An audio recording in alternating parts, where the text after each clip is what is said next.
How are you all? All right. All right. Let us continue the transmission. This time, this segment titled Ringing the Bell.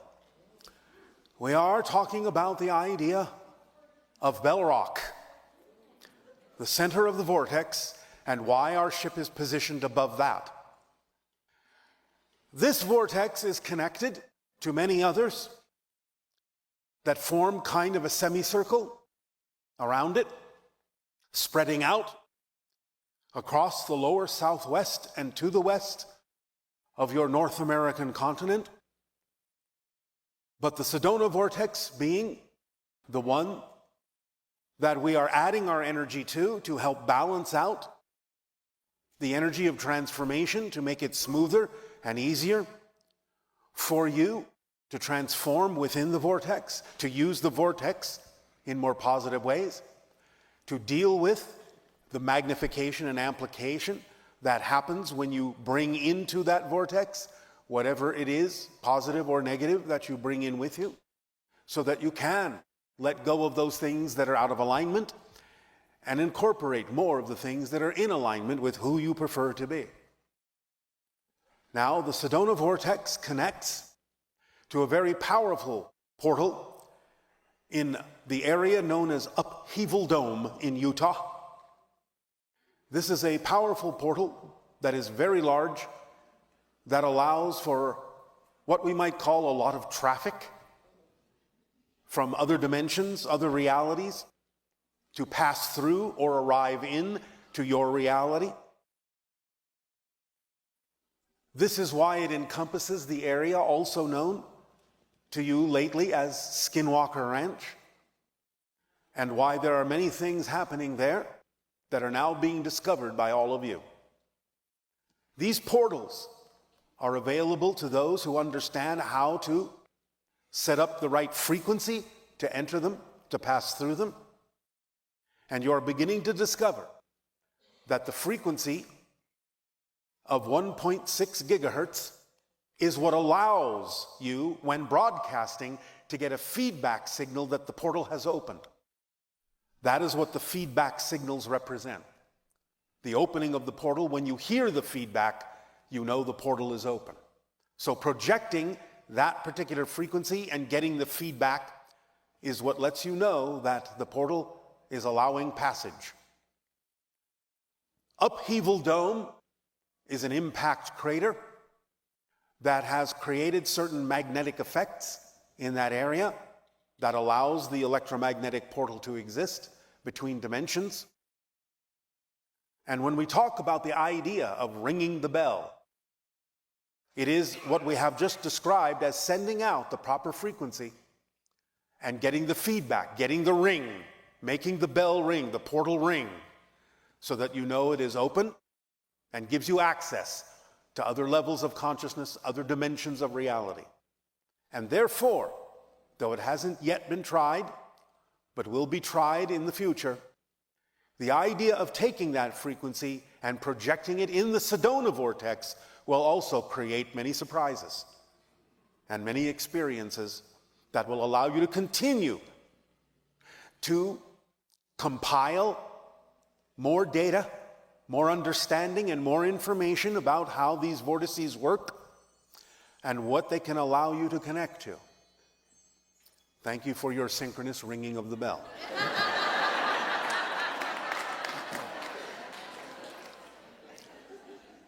And so,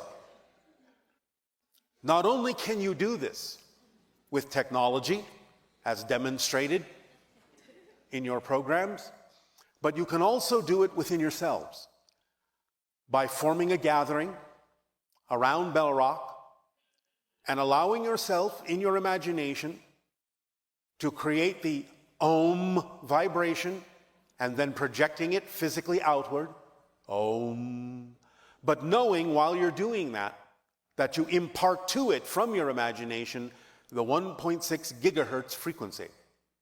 Let the Om carry the frequency into Bell Rock, penetrating it and adding to the electromagnetic vortex that it is the heart of. So just by doing your normal oming, your normal meditative chanting, but by imagining and projecting the 1.6 gigahertz frequency into it, you can begin to experience some changes, some frequency changes, some feedback changes, some feelings, some shiftings, some experiences, especially in opening up the portal to your dream time and seeing what happens in your dream time that allows you to begin to connect etherically with many other dimensions, many other beings, and then let it slowly leak into your physical reality, becoming more and more lucid in the physical reality dream. So it is a process, but you can begin it by chanting around Bell Rock and imagining that frequency being projected into the stone and into the electromagnetic vortex. Do you understand? Yes. All right. Now, if you look at the configuration also of the natural formation of Bell Rock, you can see that even though it doesn't actually appear to be similar, if you were to take, let us say, the Great Pyramid of Giza and overlap it on Bell Rock, you would see some similar proportions. The idea is wide at the base, narrow at the top, in precisely the appropriate angles to create the vortex, because it is mimicking, in a sense, in a round formation, the same idea that the pyramid creates as well. So it is like having a circular pyramid of natural stone that is electromagnetically activated.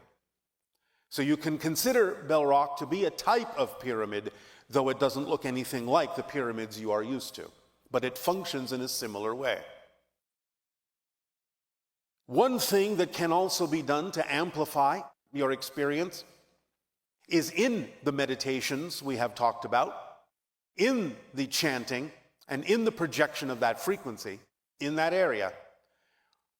You may find if you relax into that vibration, it may actually promote the idea more easily for you of lucid dreaming and astral projection. Because this is the idea behind the Great Pyramid of Giza. In the king's chamber and in the stone coffer, the priests would create this chant, this vibration, this frequency, which would allow them more efficacy at astral projection. So they could go into other dimensions, bring back information that would aid and assist the population. This is something that the ancient Atlanteans taught them and was incorporated into their Egyptian civilization after the fall of Atlantis. So Bell Rock can perform much the same function, though you won't necessarily find the same kinds of inner chambers.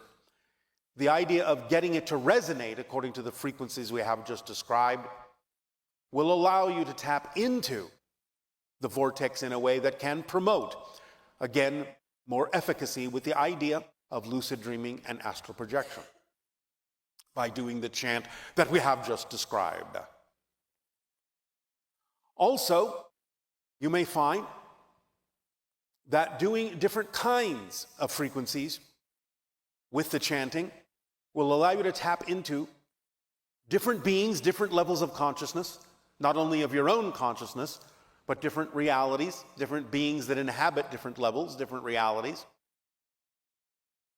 And by doing the chant and doing traditional American Indian chanting and projecting that same frequency, you may find that you will be able to evoke the dimension or the in-between dimensions that house the Kachinas.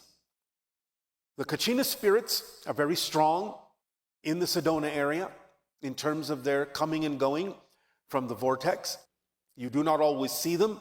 They are usually invisible to you, but you can allow your senses to stretch to the point where you can begin to perceive them and their comings and goings and their connection to the land and their connection to the energies of the people of the land.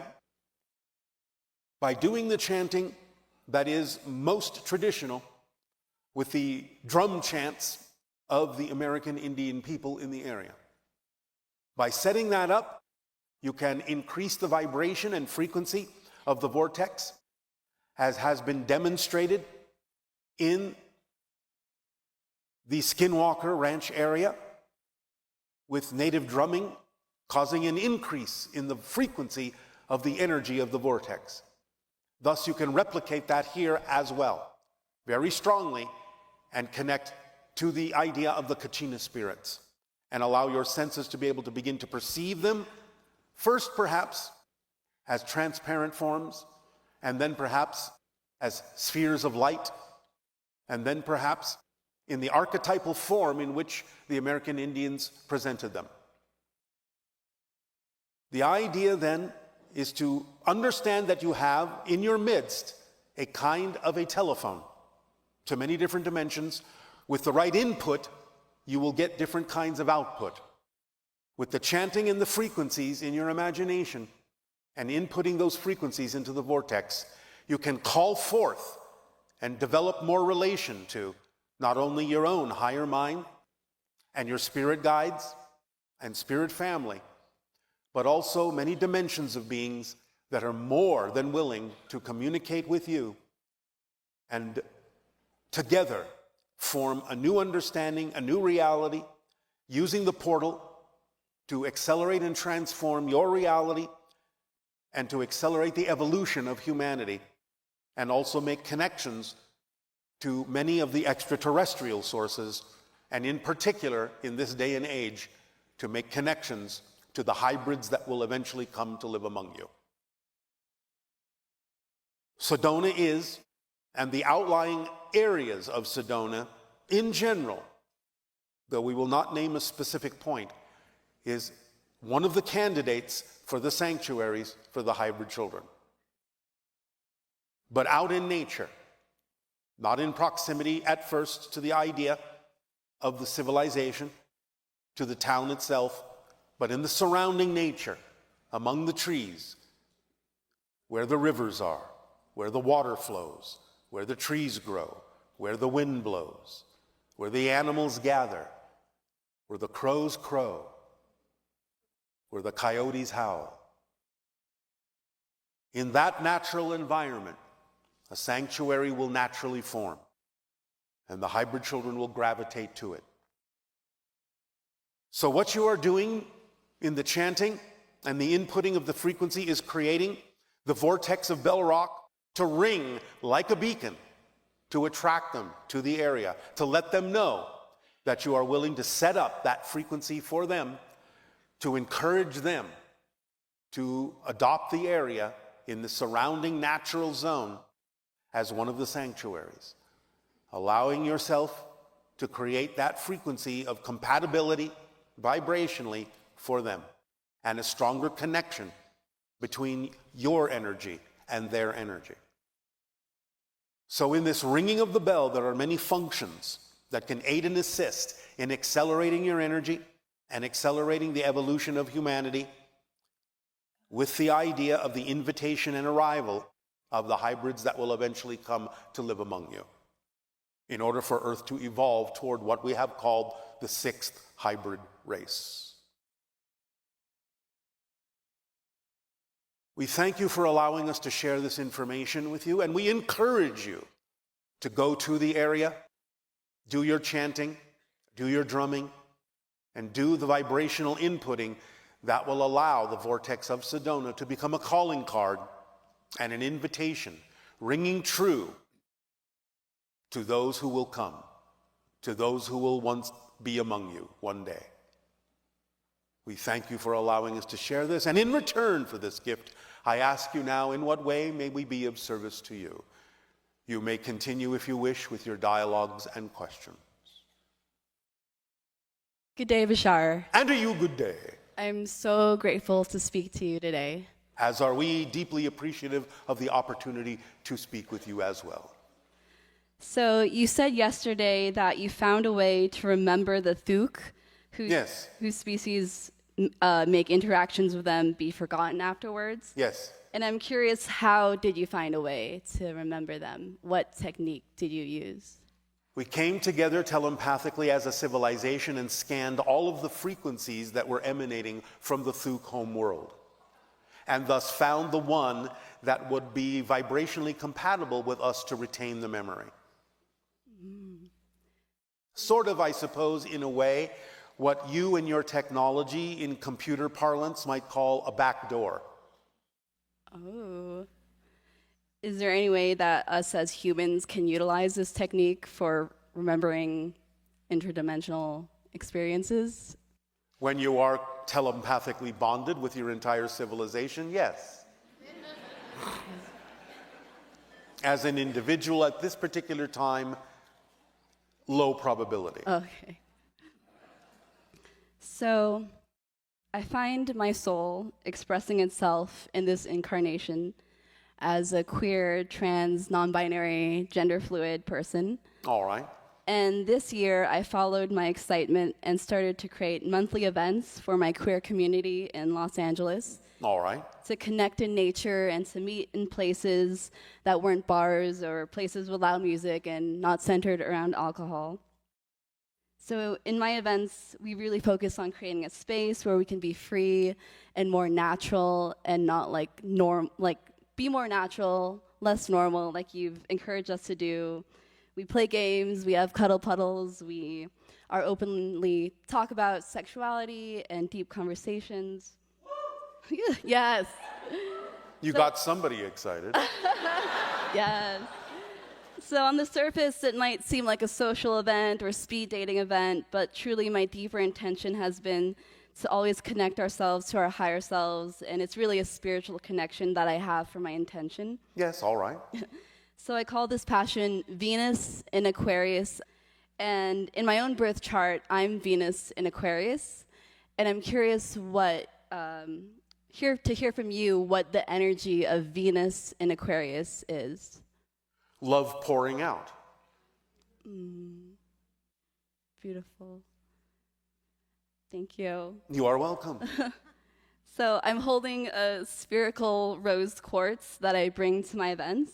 All right. One to represent and honor Venus and radiate love energy, and to also intentionally invite any beings to peer through. Like I know those crystals beside you are ways that beings can peer through, like eyes, right? It can be used that way by those who are vibrationally compatible with that permission slip, yes. Cool. So I've invited you and the Esasani to come to my events and join us, and any beings that want to. So. Many of us have already eavesdropped. Oh! That makes me so excited. Because when I was planning the first event, I was driving on the freeway, and a car drove in front of me, and the license plate said UFO party. Synchronicity abounds. Yes, so I'm so thrilled to know that you've been there, or you've eavesdropped. Do you not think we know all the things that are going on your planet? Oh, I know you do. All the transformations and changes taking place toward the evolution of humanity. Beautiful. This is what we monitor. And there's been lots of amazing representation of queer identities in our society and media lately, and I've seen the younger generation feel safer to come out of the closet. But at the same time this year, so many anti-trans and anti-LGBT bills have been passed that invalidate and discriminate us and make it hard for us to get health care or feel safe. Trans people continue to get murdered for just being themselves. And so many of my own peers feel nervous just to hold our lovers' hands in public. Yes. So yesterday you were mentioning a lot about being in service to others, and this is my way of being in service. So I'm curious, is there anything I can know how to better serve my community? Understand that the events going on reflect the idea that the spirit is everything and nothing, and can be anything. And it is a reminder to humanity to connect more with spirit and allow that spirit to inform the person as to what their journey is, no matter what. Because again, this transformation is important to take place on your planet at this time, to remind people that the spirit is everything and nothing. Everything and nothing. Like, It is no particular gender and thus can be any gender. thank Because your spirit is your spirit and it is all things. Just as all that is all things. So this is a way to allow those who harbor fears, who are afraid to look within, afraid to connect consciously with Source, that is all things, and afraid to be reminded that they can be all things that they need to be. So you are demonstrating as a living example that humans are more than the boxes that you have put yourselves in for a long time. That you are now expressing outside the box, outside the limitations of human mind, of physical mind, that you are connecting more to the idea of the malleability and flexibility that is inherent in spirit. That you are all living a dream, and in that dream anything is possible. And everyone in that dream can be in love. Thank you so much. Well, I had nothing to do with it. That's just the way it is. I feel it when I'm with my community. I feel like we're on this spiritual wavelength of just being so Yes. transcendent. And All right. yes. And transformation. Transformation, yes. So my whole life has changed since I've started to do these events and take these big risks. And recently I got Taking what? taking Risks? making a big choice. Thank you. Maybe. Because being yourself is the least risky thing you can do. Trying to be something you're not is taking a risk. Thank you. That's beautiful.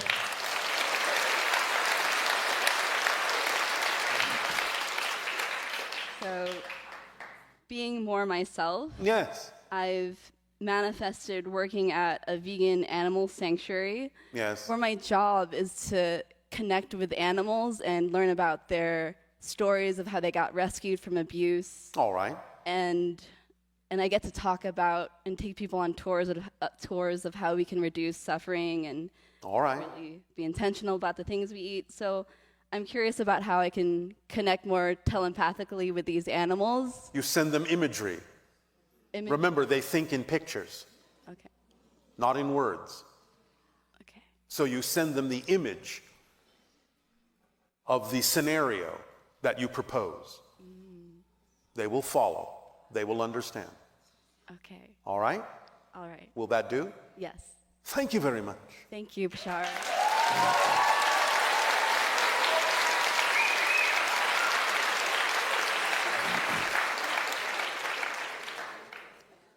Hello. And you, good day. Day. I don't have a question. I just wanted to say thank you for... Lord Jesus, I knew I was going to cry. God, every time. I just want to say thank you. You are welcome, and we thank you. Okay.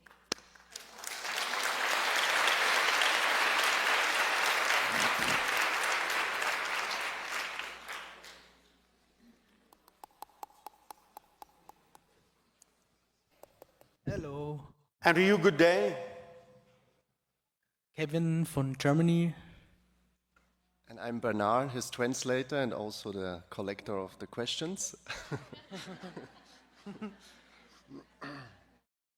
So, since we are in Sedona, about the vortex in Sedona, about Bell Rock, where is it the strongest point, or how big is the vortex in total? Bell Rock is the center and the strongest point. So this is the center, and the round spots on it are the main energy points, or it doesn't matter? The vortex encompasses the entire area. Okay. If you are anywhere near Sedona, you are in the vortex. But the center is Bell Rock. Okay, so the area is whole Sedona of the vortex. Repeat? The whole Sedona city area is the vortex, and this is the Is center. in the vortex, yes. It extends way beyond the city limits. Good to hear, right? And on this point, I also visited Bosnia and the Bosnian pyramids. What is the vortex there, and is it also connected? The Bosnian pyramid is a little bit different. It is a vortex that connects to parallel realities very strongly. And there are beings, people like yourselves in alternate versions of Earth that have their own version of that pyramid in their reality too. Many of them are a little bit more advanced than your culture is at this point, and some of them actually are investigating the tunnels in the Bosnian pyramid and observing that beings such as yourselves from your reality and other realities are also investigating it. They're not revealing themselves yet, but they can sense all of you. They have the technology to do that, and one day an encounter will take place within the tunnels in that Bosnian pyramid between different parallel realities.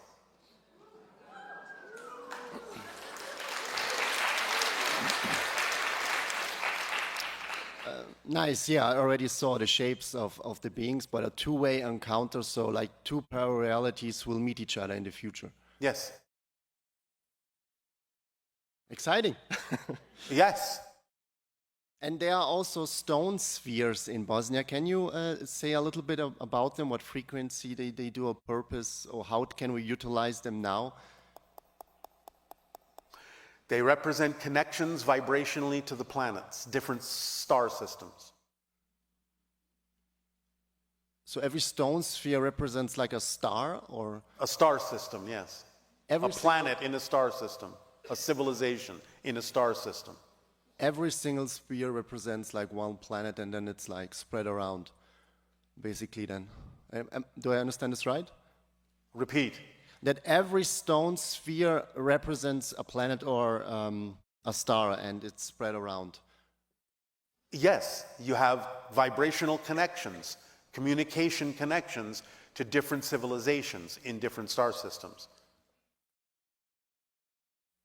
Yes, and about this Aum, or some says it's Aum with A, or some say it doesn't matter how you spell it. Okay, I just wanted to ask if we maybe can repeat it a few times for us.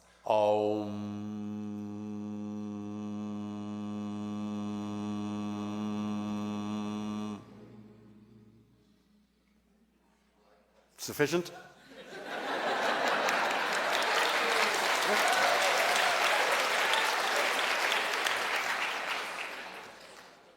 Thank you. And another funny questions. Will we have later also kids with the hybrids? Eventually, yes. This is how you become the sixth hybrid race. Very exciting. Yes. All 6 hybrid races in 1,000 years of your time will then begin to merge to become the Anuhet, the 7th hybrid race.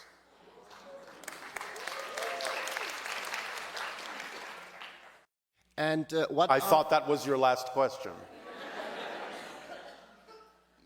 So is it or not?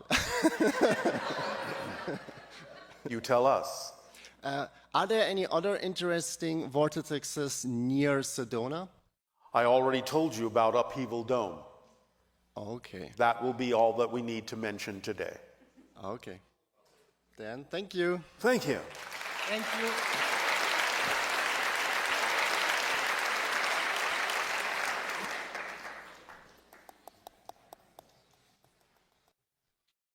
Good day, Bashar. And to you, good day. Good day, everyone. I love you all so much. It's such a pleasure being here. So thank you for reflecting to me and to all of us the unconditional love and support of creation. It is our passion and our pleasure to do so. This reflection has helped me through many challenging moments, including the transition and transformation of my beautiful twin brother. All right. I, too, have transformed negative into positive and darkness into light. My life has bloomed exponentially by following my highest excitement to the best of my ability with no insistence on the outcome while staying in a positive state regardless of the circumstance. And don't forget the 5th point. And taking action upon Examining your belief systems and letting go of those that are out of alignment with who you true to be. Yes. Thank you. So that means then if you are following it as precisely as you indicate, you have no questions.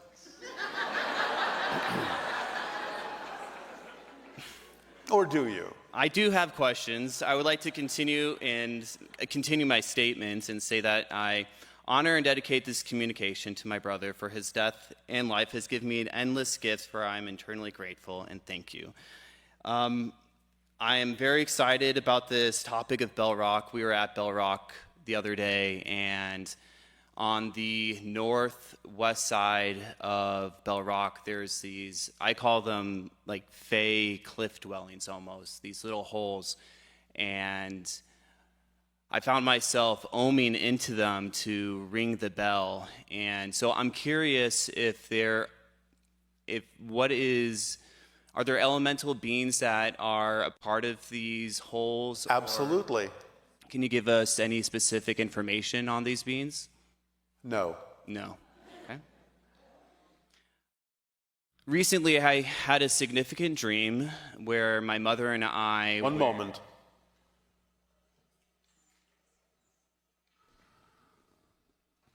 Find, synchronistically or otherwise,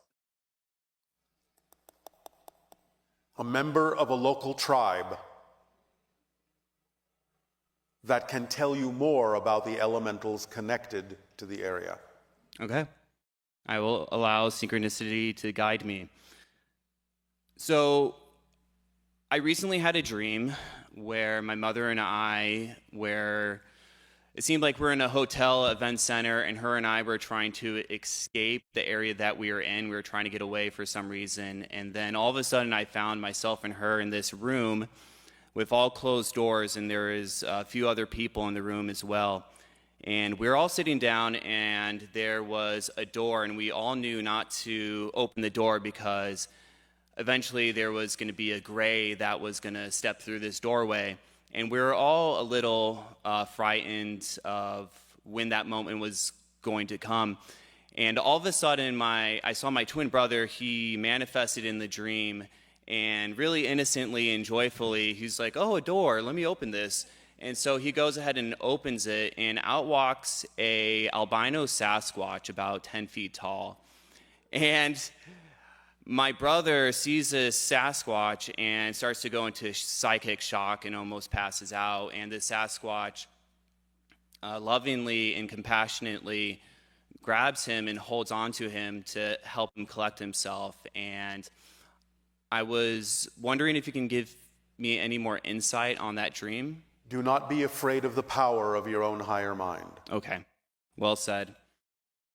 And of course, partially blended with a memory of being on board a spacecraft. Okay. So... And also, partially blended with the idea of interdimensional travel. Okay. Because the Sasquatch can do that naturally. Okay. So I feel that the hybrids are helping us activate our inner Sasquatch. Well, yes, in a sense. Yeah. It can be done that way, since you do still contain the genetics that eventually evolved into the Sasquatch for those early hominids that were not altered by the Anunnaki. Yes, okay. In December of 2010, I was at a concert in Denver, Colorado, and had a wonderful time. And as I was exiting the concert, I felt myself pulled magnetically towards this being, towards somebody standing near the exit. And as I bumped into this person, I lost consciousness, and I felt this shock go up my spine, and I felt as if spirit was breathing me all in just this instant. And when I opened back my eyes, this person was wearing a shirt that resembled exactly the experience that I had. And I stood next to this person and asked him, I felt like he was an alien. And so I was like, "Hey, so what's your name?" And he told me his name was Niram. I was like, "Okay, yeah, he's..." Okay. So I was like, so Neron, where are you from? And he chuckles and looks at me. He's like, I'm from here. I'm from around here. I was like, oh, you know. Anyways, this was a really big event for me and really triggered me to start evolving more. So I was wondering, was this being a precursor, or was he a member of the hybrids or an extraterrestrial? One moment. We are seeing what we are allowed to say.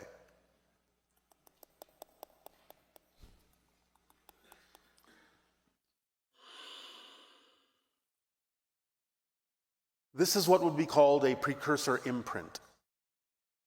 In other words, a precursor is telepathically using a human being from your planet to radiate the vibration of a precursor to trigger certain experiences within humans that may run into them. Okay. So you are touching into the vibration of a precursor with a human being used as a transmission device. Interesting. So it's one step removed, but you are experiencing the vibration of a precursor.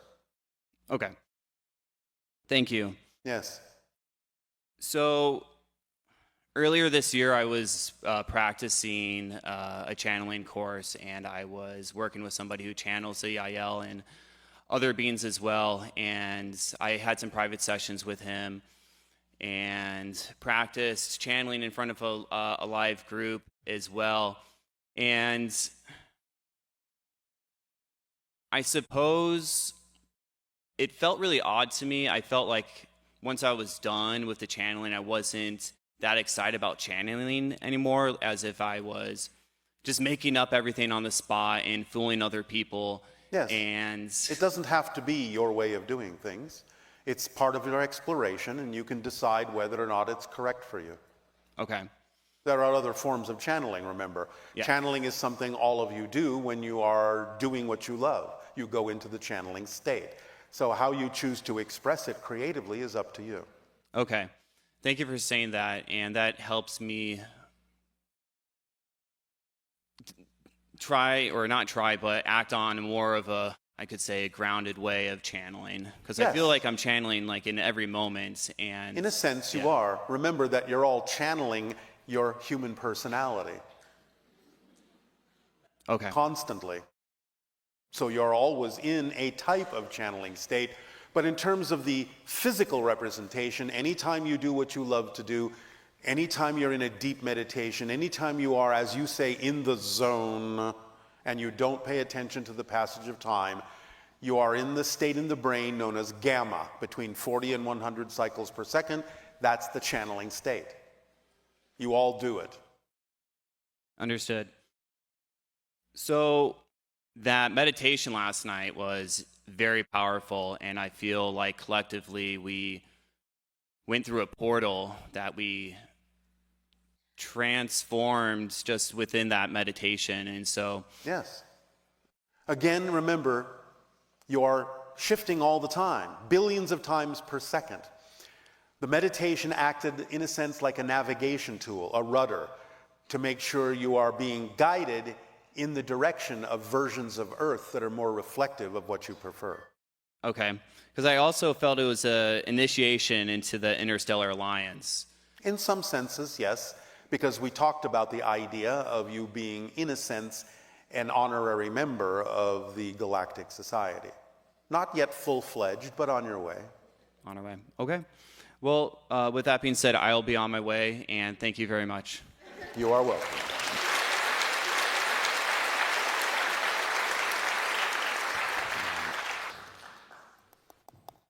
Hello, Bashar. Andy, you good day.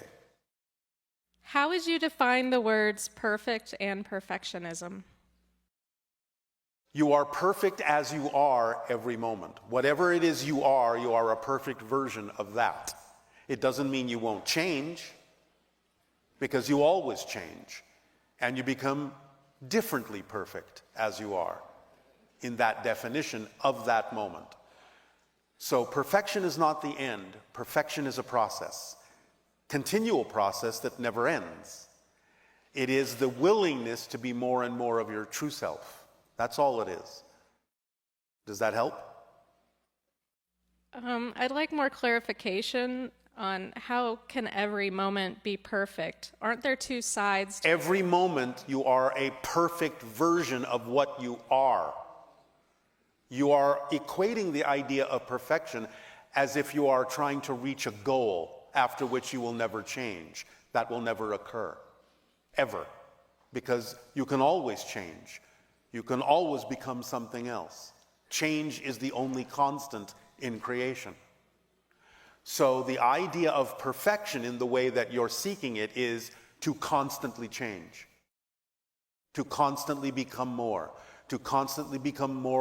as yourself, whatever that means. So perfection is not a static state, it's a dynamically changing state. If you go with the flow, you are operating in perfection, constantly changing. But the idea is that whatever you are at that moment, even though you're going to change, is a perfect version of that thing. Does that make more sense? Yes, no, maybe? I'm still struggling with this, or challenged by this one. Is it because you think that perfection is something you achieve and then you don't achieve anything beyond that?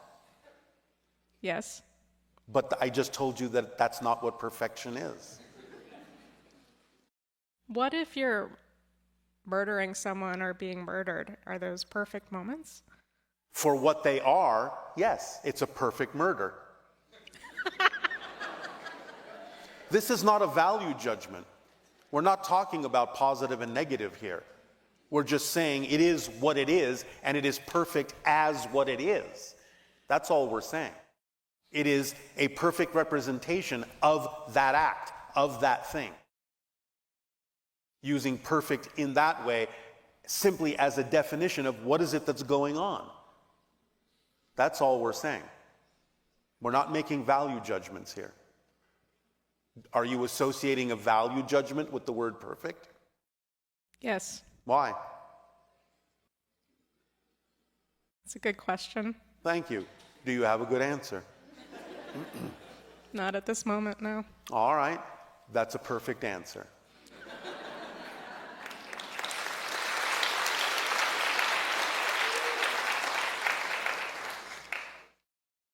Do you understand that change will never end? I guess I haven't internalized that.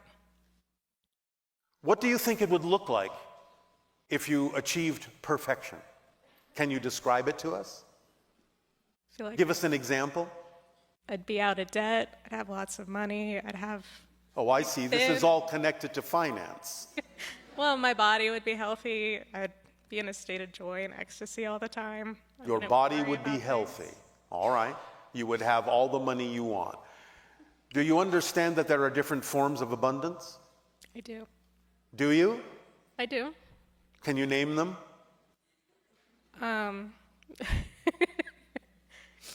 Outside of finance, there's also health, and that's all that's coming to my head at the moment.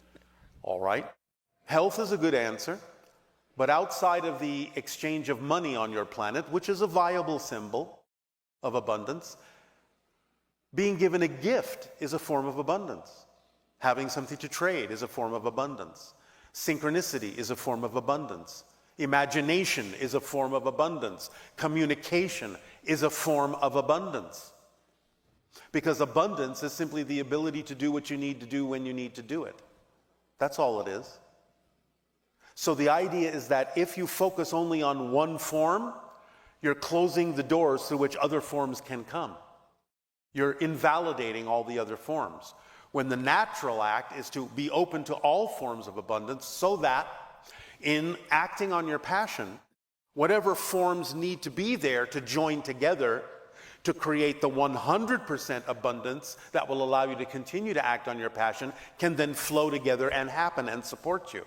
Maybe it will be a little bit of money. Maybe someone will give you a gift. Maybe your imagination will be inspired to think of a way you can do things that you hadn't thought of before that won't require as much money. Maybe you can communicate something to someone that they find valuable, and they will support you in a certain way.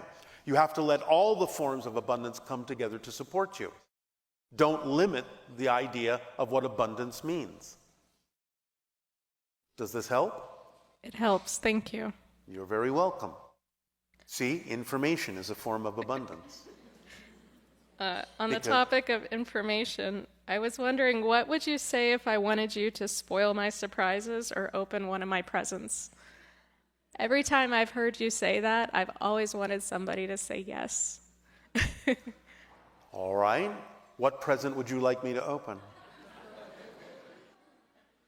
What I'd like to know about my future, or the best.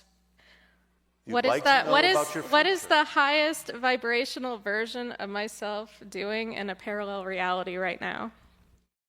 What is your strongest passion that you're not acting on?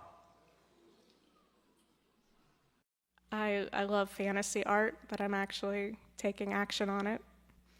Are you taking all the actions you can? And what is your art?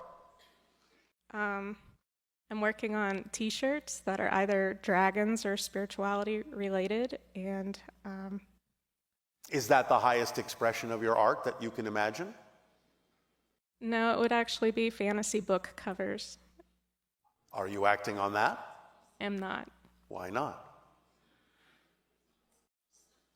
I guess the opportunity just doesn't. Oh, you mean you haven't created an opportunity yet? Yes, Then why don't you create an opportunity? I will do that now. All right. Then now you know your future.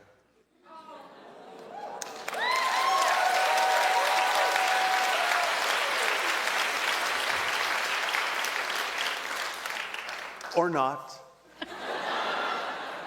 It's up to you. Does that help you? It does. All right. Happy creating. Thank you. May I also ask, can you describe what my spirit guide looks like? A ball of light. Most spirits don't necessarily take any particular form. They usually appear as orbs of light. Okay. Will that do? Yes, thank you. You want to call your spirit guide Blue? You can. I've been using this idea to try to prove to myself that spirituality is real by having other people that can see spirit guides describe mine to me and then comparing their answers. All right. That's a fascinating project. Especially since spirit guides can appear as almost anything they wish.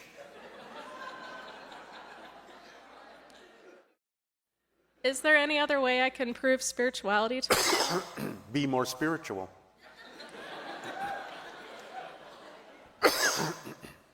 Okay. Why do you need to prove spirituality? I'm afraid that I will be duped, By what? that I will have chosen the wrong path for myself and will then be...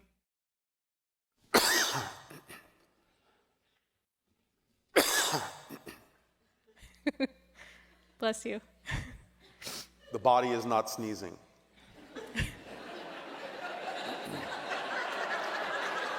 But thank you for your blessing.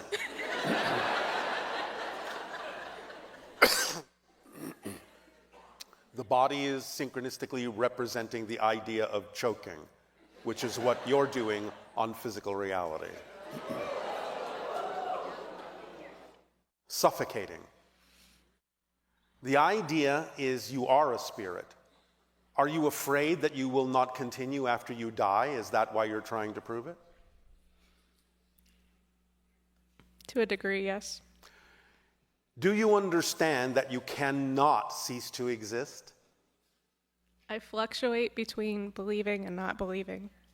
It's not about believing. Do you understand how things work? Do you know that once you exist, which obviously you do, you cannot cease to exist? You can change form, but you cannot cease to exist. I don't know it, no. Existence is its quality. That which exists cannot become non-existent, because by definition, non-existence doesn't exist. That's its quality, to not exist. So that which exists cannot become that which doesn't. Do you understand this concept? I think it's a fun wordplay, but I can't internalize it. All right. Then I would caution you to simply not worry about it. To live your life as fully as you can, to follow your passion.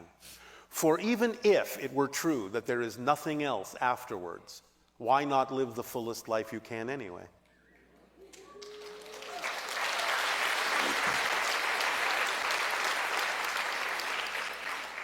Why not? Do you have any parting book recommendations or transmissions for me? Book recommendations Yeah. on your planet? Destiny of Souls and Journey of Souls might help you. Thank you, Bashar. You are very welcome.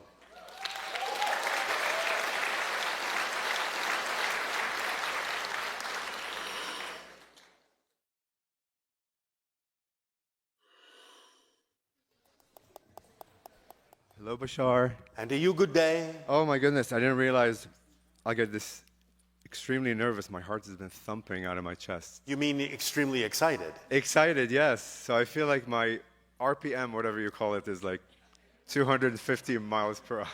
All right. So I actually woke about 3 years ago, and like through a past life regression, I realized I was a Mantis being. You are what? That I am a Mantis being. You are connecting to Yes, a Mantis. I am connecting to the Mantis. It's not you, you're connecting to it. That's correct. All right. Yes, I know that's correct. Yes. And that I come from the Antares. No, you don't come from. I come from here. You are connecting to Antares. Yes, I'm connecting to the Antares system. So I was All right. wondering what my role is assisting humanity with actually working with the Mantis beings, and if you can share with us more information that you haven't shared. Are you following the formula? I am. Then you're fulfilling your role. Okay, you should see the way I'm dressed, or feel the energy of the way I'm dressed, and we'll tell you all about it. Are you able to tell us more about them? Normally I do not dress like this, but I was called. Ah.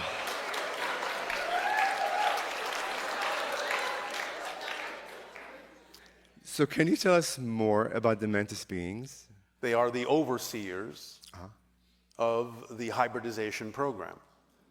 Because the Greys, at one point, decided that they had to give up their emotionality and become a hive mentality in order to accomplish the task, because it was so large. They knew they needed someone to guide them.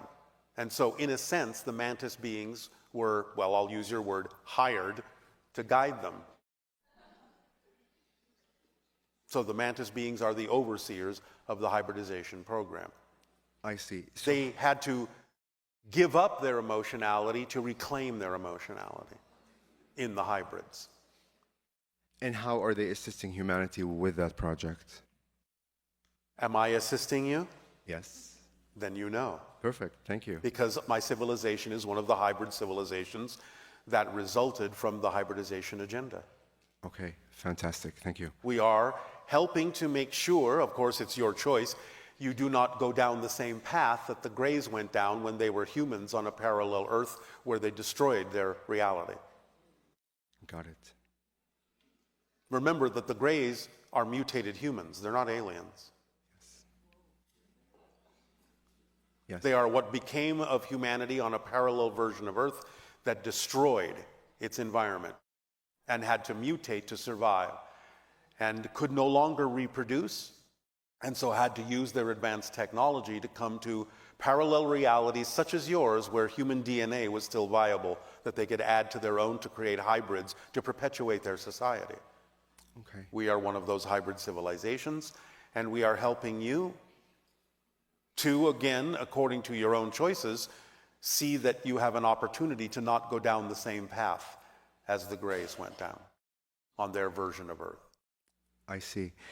Because I feel they're extremely hard-based, and I'm like saying this very lightly because they can go deeper and deeper and deeper of the layers of the heart and explain and describe things that are so, I guess, abstract to expand our mind. They've been quite informative with my relationship, with them. So, Yes. yeah. They do seem abstract to most humans in a lot of ways, but it's because of the reality that they inhabit. It doesn't always interpret straight across to the understandings of your reality. Nevertheless, they are extremely emotional beings, extremely deeply emotional intelligences, and they have a great deal of intelligence about the idea of the expressions and energies associated with different emotions, which is why the Greys utilize them as the overseers. They are the keepers of the emotions that the Greys gave up. Amazing. Wow. Okay, perfect. I'm gonna jump to my more three-dimensional question on this planet. I have always stuttered, and I do every once in a while. I use certain words to kind of guide me from one word to another.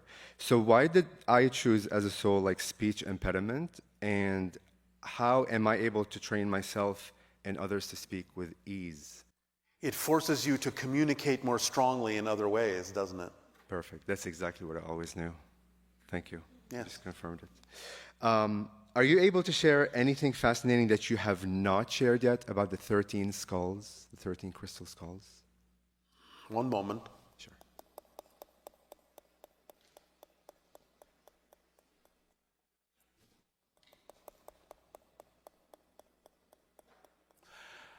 Have you visited what are called the Serpent Mounds in your area of Ohio?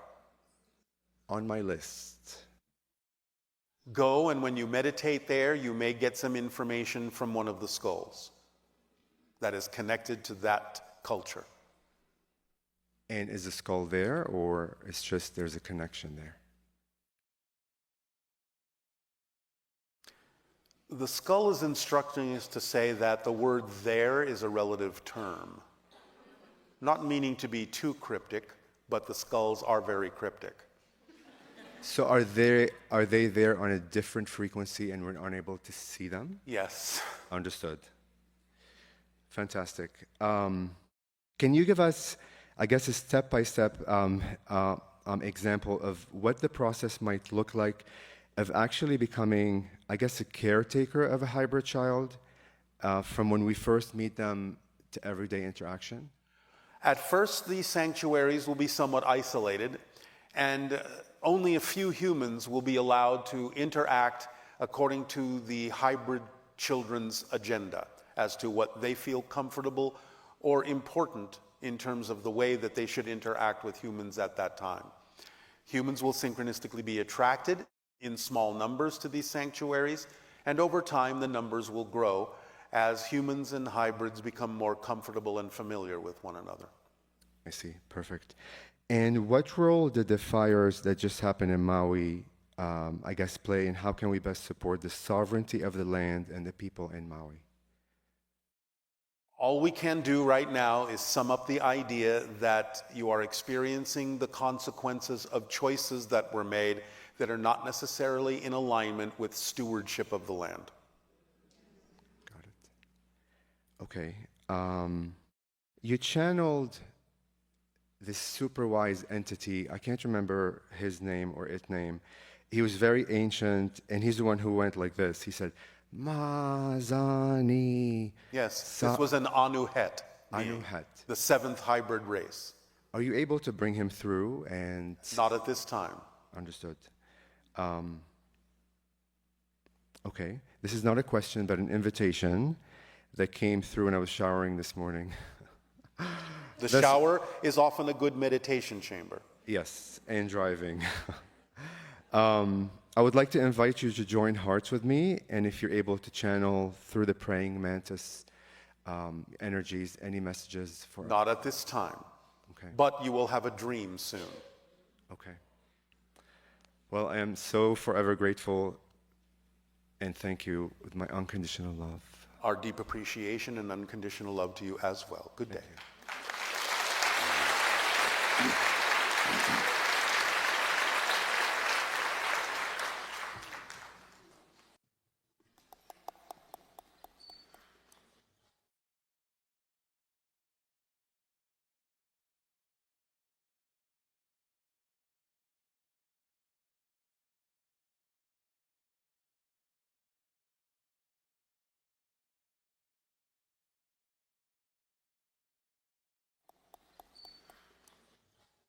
Hi, Bashar. And to you, good day.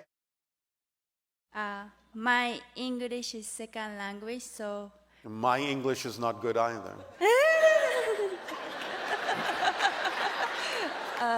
sorry if it's difficult for you to understand it. I have a contemporary question.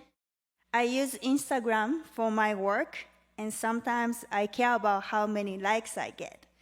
And I always want to have compliments or encouragement from people. But when I don't get that, I feel like I am alone, and I feel like people forget about me. And I don't want to have those feelings inside me. How can So I? you are not following your passion for its own sake, but for what you think it will get you. You have to follow your passion regardless of what people's response is, because there's simply no other choice for you. That's being who you really are. It doesn't matter what other people think or what they give you. You have to follow your passion for its own sake, or you're not being pure about it. You're using it as a condition to get feedback, to be validated by the outside world. The outside world cannot validate you. You can only validate yourself.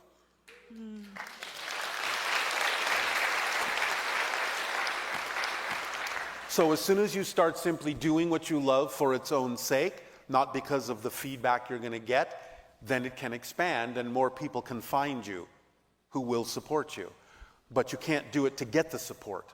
You have to support yourself. You have to know that you are valid. Okay, thank you. Does that help you? Yes, it did. Then thank you for allowing us to encourage you.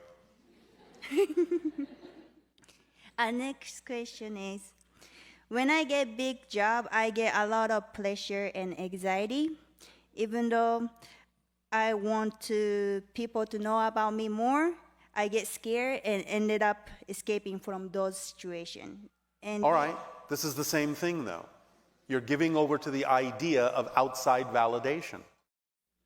But this pressure made me confused if I want to do it or not. You are putting the pressure on yourself. You are overwhelming yourself by the way you're thinking about what it is you're doing. That's what we're attempting to tell you. You have to just do what you love to do for its own sake. It doesn't matter what other people think about it. But it sometimes make me excited, also worry at the same time. No, not at the same time. You go back and forth. You cannot be excited and be in anxiety at the same time. You are making a choice to leave your excitement and go into anxiety because you have fear-based belief systems about yourself with regard to that situation. Sometimes you will leave that and go back into excitement. We would simply suggest that you remain in excitement instead of shifting into anxiety. But if you do shift into anxiety, ask yourself why.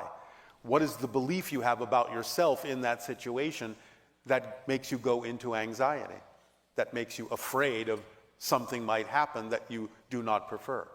Why do you have that definition? Do you understand? Half of it.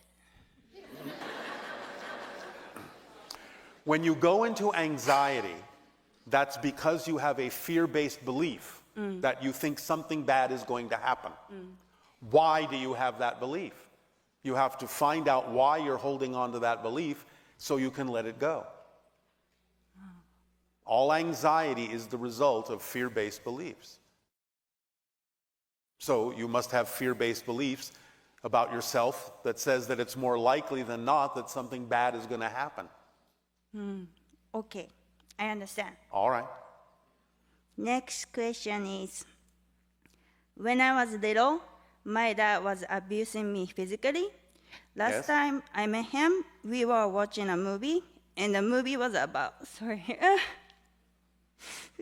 the movie was about the mom was abusing her daughter. Yes. And what he said was, how can she abuse her own child? I can't believe it. He said that multiple times.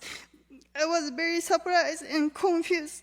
Is this because my dad doesn't remember the memory of what he had done, or because he lives in present? All right. And so? Do you wish to hold on to that or let it go? I want to let it go. All right. Then forgive. Remember, it doesn't condone the action to forgive. You can still recognize the action that someone took as a negative, fear-based action because they didn't know any better. Because it takes a victim to make a victim. And therefore, being in fear, being victimized himself, he didn't know how to express the idea of connection and love in a positive way. You don't need to continue to connect yourself to that experience. You can move on and have the compassion to forgive, because again, remember, the original definition of forgiveness is to no longer need revenge, to no longer need to punish someone for what they've done. Because that only keeps you connected to the negative energy. And then you are punishing and abusing yourself from that point forward. So do not abuse yourself. Let it go, forgive, and move forward. So if I forgive, I don't remember this memory anymore? You may or may not, but you can use it to learn from.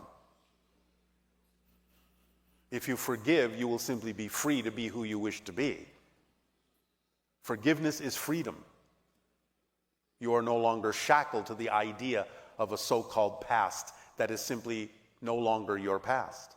If you become a different person, you have a different past. Do you understand this concept? Yes. All right.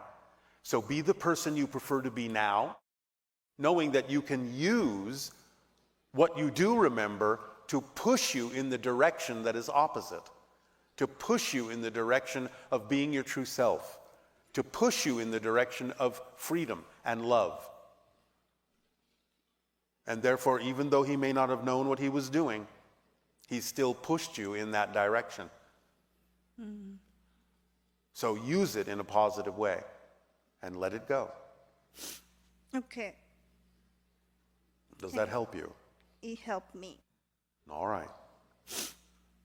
Last question. Yes. Can you please describe how my higher self looks like? Or how? Why do you need to know how your higher self looks? Other than, again, as an orb of light. Or the character? For what? The character? The character? Is that what you're saying? Yes. What do you mean by character? Is higher self have a character? You are part of the higher self. Remember, the higher self is just a portion of you that is still in spirit. And all of you is still in spirit. You're just dreaming that you're not. Mm-hmm. So, how does the higher self feel to you?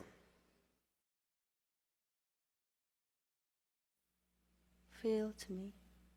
Speak up. Feel to me? How does it feel to you? How does the higher self feel? Strong. Strong. Therefore, you are strong, and that is its character. It is loving, unconditionally. It is guiding you, unerringly, by sending you vibrational messages that translate through your body as passion, excitement, creativity, attraction, love. Constantly guiding. It is a guiding light. Follow it. Act on it. It is absolutely an indestructible core of strength. So, be strong. Okay. Be yourself. Last question. I just want to make sure the forgive is letting go. It is not condoning the idea of a negative perpetration, but it is letting go. It's freeing yourself and disconnecting from that so it doesn't hold you back. Because otherwise, you're just perpetuating it. How can work on that? How can I work on that? You don't work on it, you just let it go. Do you Like want to decide- remain connected to the idea of abusing yourself? Do you want to continue to abuse yourself? No.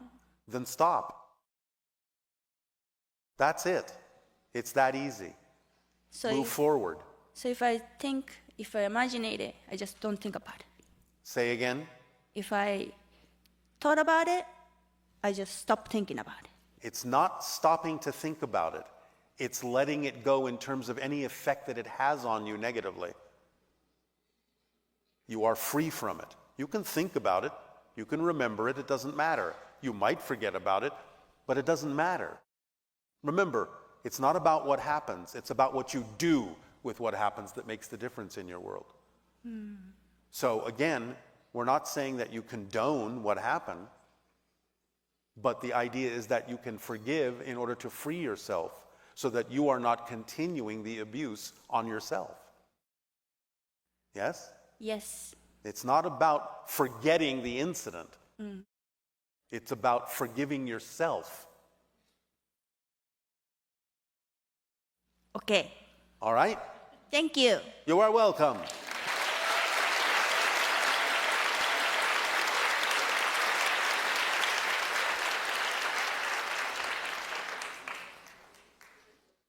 Hello, Bashar. And to you, good day. So I heard about your copper ball experiment, Yes. where you measure the resonance of a copper ball in one location and another, and then blast it with the subtracted difference to get the conductive ball to roll around. Yes. I was wondering if it would be possible to, instead of measuring these subtle frequencies, to simply pick a frequency range and blast the ball with that frequency and experiment with different linear frequencies, or just like a linear sweep and a combination sweep, to see if we could get it to roll around without actually measuring it in the first place. Sure. So if you change just one frequency of the locational variable, does that automatically result in a total change of the location, or are the different like subcomponents of the locational variable kind of connected together? There are subcomponents, which is why in your case the ball would roll around as opposed to simply disappearing at point A and reappearing at point B. Okay, so Your technology is not precise enough yet. precise enough to blast it or precise enough to measure it?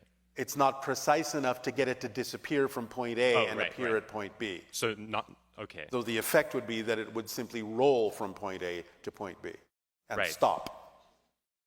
Okay, so do we have, so the frequency that we blast the object with, does it have to be close enough to one of the constituent frequencies that the object already has, or can it literally be any frequency, say below 400 cycles per second? No. You are making the object resonate and measuring that frequency in one location and then moving it to the second location, making the object resonate and measuring that frequency and then measuring the difference between them. Right, but because our equipment isn't sensitive enough to measure the like those types of vibrations yet, or you're unsure if No, it is. It is. That's why we gave you the experiment. Okay, You just have to use sophisticated equipment. Okay.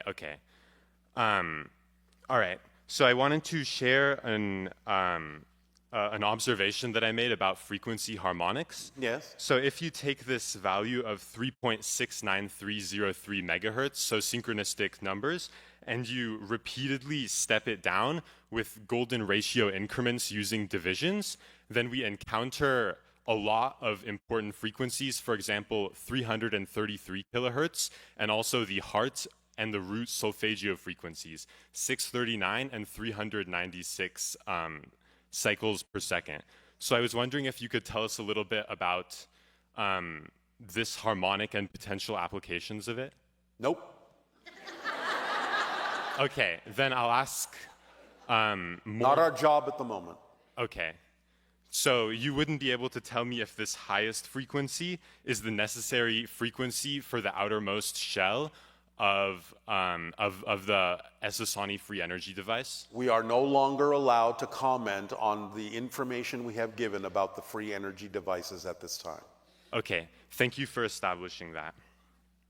I was wondering, at this point, how far above Bell Rock is your ship? 700 feet. Still 700. Okay, Yes. Wonderful.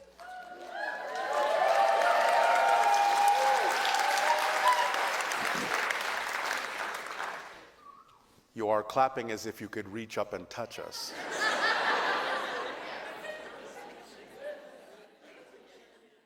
Okay, so from a linear standpoint, I was wondering what % of the people in this room have what would seem to be a future incarnation as a member of the Essassani?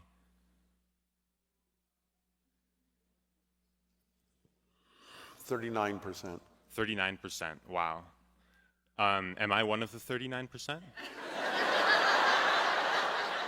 Since you asked, yes.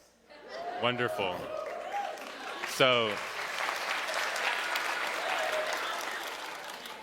It doesn't mean that you're in my contemporary time frame.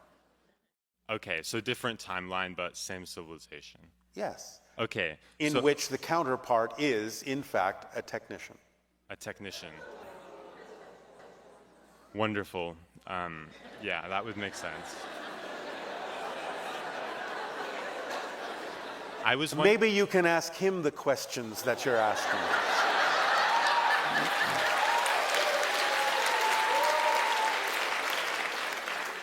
I would love that opportunity, yes. I was wondering, I know you said that this will decrease my frequency, but just so I know, I was wondering if you could give me a frequency reading as well. I know you said this will hurt, but I was just wondering. I can take the pain. 139,000 cycles per second. All right. It was 143,000. Okay. All right. Say ouch.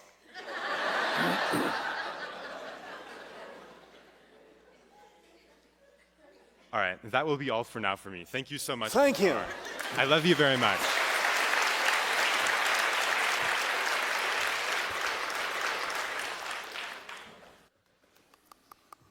Hi, Bashar. And to you, good day. Thank you for everything. And thank you to all of the questioners for their wonderful questions.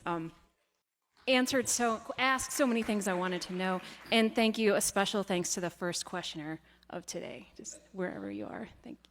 Hi.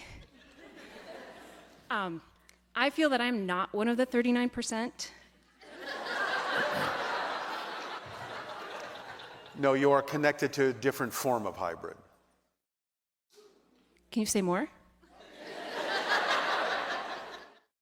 You are connected more to the Yael. Oh, okay. Okay, I wanted to talk about frequency, but in less technical terms.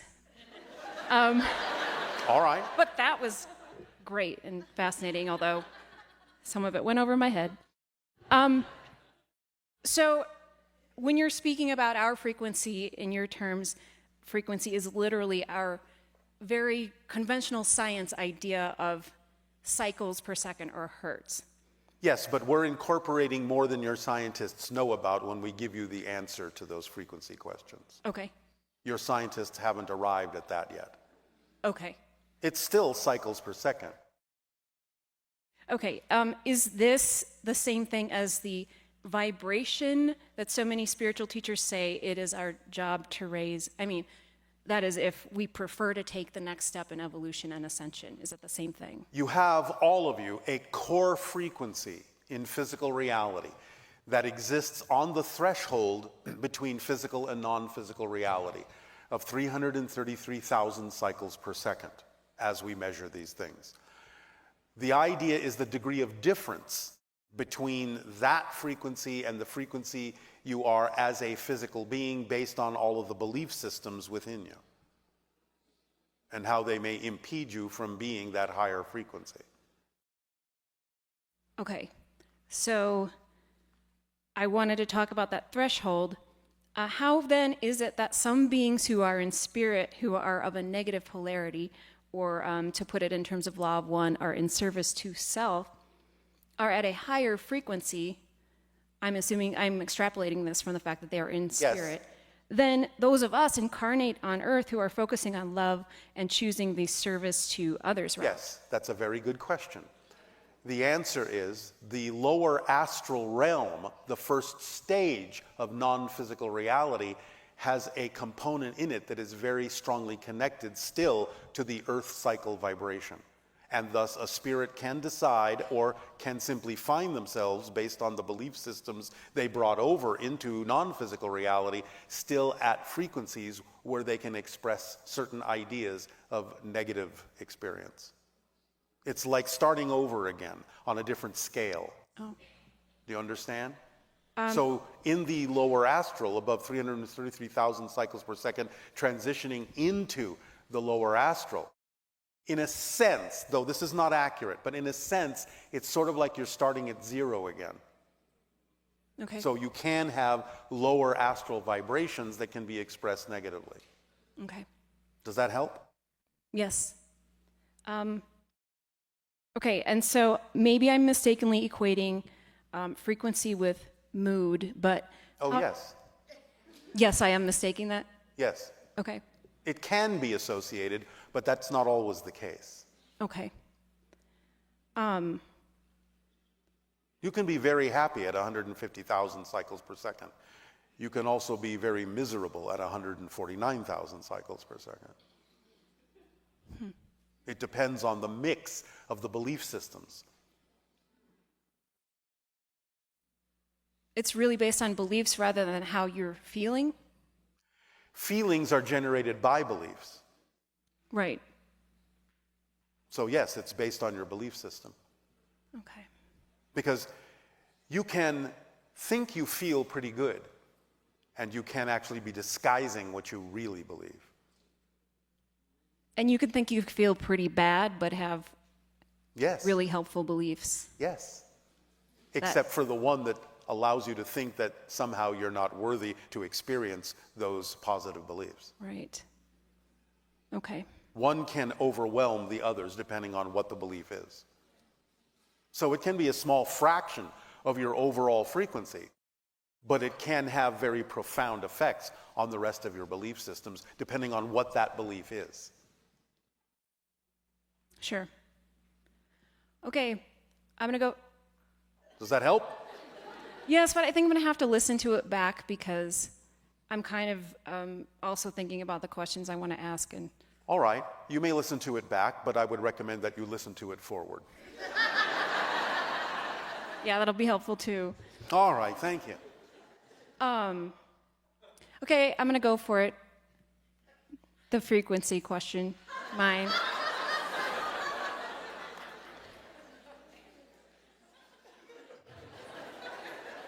I just felt it go down. Oh, wait. It's not based on feeling.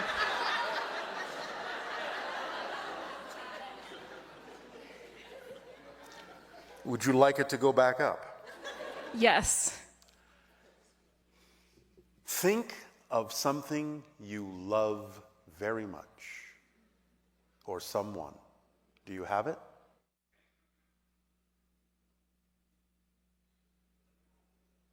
Yes. 167,000 cycles per second. Thank you. Thank you. Good day. Oh, I'm finished? Do you have another question? I do. Let's see if you're finished. Okay.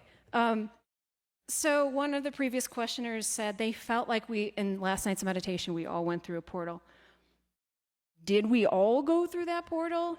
Because I think, I'm asking this based on my experience of it, and I was very tired, and there were some others that Let me put it to you this way.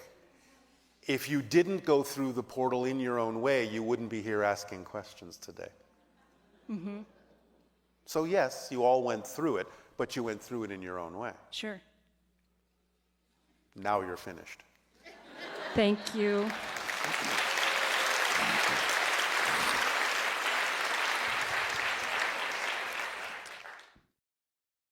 Hi, Bashar. Andrew, you good day? こんにちは。こんにちは。お元気ですか? 元気ですよ。Today, I feel very honored to communicate with you in this way, and I've got one statement and one question. Yes. I will begin with my statement. All right. Yesterday in the morning, my Japanese friends and I visited Bell Rock and meditated for a while. And then I heard you saying the best contribution you can make is to this universe is to be your true self. Yes. After that, when I arrived at this venue and checked in, I was surprised to find out that I chose a new reality in which I had won the raffle. So following your kind advice, now I try to be honest as much as possible in front of my lovely people sharing this beautiful moment. All right, thank you. Since I was little, I really didn't like wars or conflicts. My little heart was broken every time I heard news about wars all over the world. Yes. In particular, when my parents took me to the Atomic Bomb Museum in Hiroshima, I was horrified by the tragedy. I was sad to see that we human beings hurt each other without love and mercy. Later on, I learned that Imperial Japan also conducted many wrongdoings in particular in Asia. I wanted more peace and harmony on this planet, and so I decided to study more about wars to prevent them. Eventually, I went to the UK and got a PhD in international relations. But even when I published my articles, I couldn't bring about peace and harmony. In the end, I found out that academia is not the right place for me to change the world. 2 years ago, my mom transitioned to the different dimension. Thanks to that painful heartbreak, I met you. You told me that in order to bring about peace and harmony on this planet, I've got to be of those vibrations first. That was a sea change in my life. I left academia. I started to forgive myself. I started to love myself first, before thinking of wars. And I started to forgive and love others. I started to have more relaxing time in nature.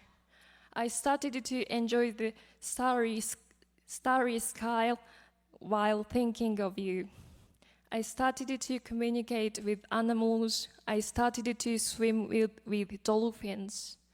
I started to grow organic rice and vegetables. I started to teach children at a free school to teach them, you are perfect as you are. The beautiful smiles taught me that I'm perfect as well. My new life was full of excitement, and one day I felt excited about this event in Sedona. So my Japanese friends and I came here. On Friday, our group and another group of Japanese people were invited by a Hopi person. So we visited his village. His name is Reuben. He took us to a sacred place in Hopi. There were so many pictographs on the wall. He said, during the World War II, from our sacred land, uranium was taken, and that was used to make atomic bombs. They were dropped in Hiroshima and Nagasaki. I'm sad that our land of peace was used for the war. He also said we needed to prevent another nuclear war. In order to achieve peace and harmony on this planet, first we needed to forgive ourselves.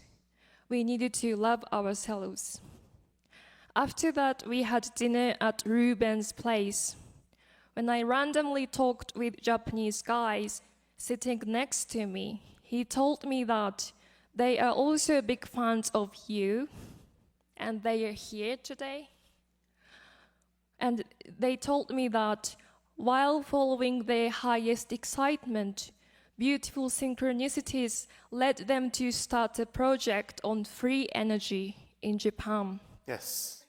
Their excitements united people Although it is still at the beginning stage, an artist of geometry, he is here today, a politician, and scientists are coming together to share their ideas on free energy by referring to the blueprint of it, which you made public before. Yes. Now I'm very happy that I chose a reality in which free energy is getting real. Now I feel more peace and harmony on this planet. Now I feel that we are empowered and connected to the source. There are so many beautiful souls here today. We are deeply connected to the universe, this beautiful planet, and more importantly, to ourselves. Yes. I can't express how grateful I am that you kindly co-created this wonderful miracle with us. It is our passion and our pleasure. Thank you. Now my childhood dream is coming true. We thank you for following your path. Thank you so much. You are a star and I love you. Our unconditional love to you as well. This is the end of my statement. Thank you.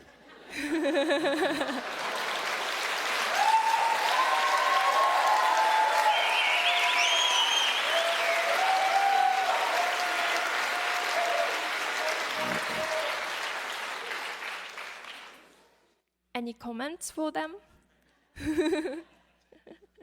And did you have a question? Yeah, I have a question, but different topic. Is that okay? Yes, of course. Okay, sure. So there is a book. This is a book titled Right Use of Will. And once you said this book was written by channeling all that is. Now I am translating this beautiful book into Japanese. For me, the most amazing chapter was the history of Pangaea, or Pan. But I noticed that you haven't talked about Pangaea that much in comparison to Lemuria or Atlantis. Do you have any plan to share more information about Pangaea in future? Pangaea. Okay, sorry, Pangaea. Yeah, okay. All we can say at this point, because it's a little premature, is that there have been other civilizations on your planet you know nothing about. Wow. That's crazy. Okay. So yesterday you were talking about true history. Do you think the history of Pangaea is going to be revealed in Yes. future? Is that quite soon?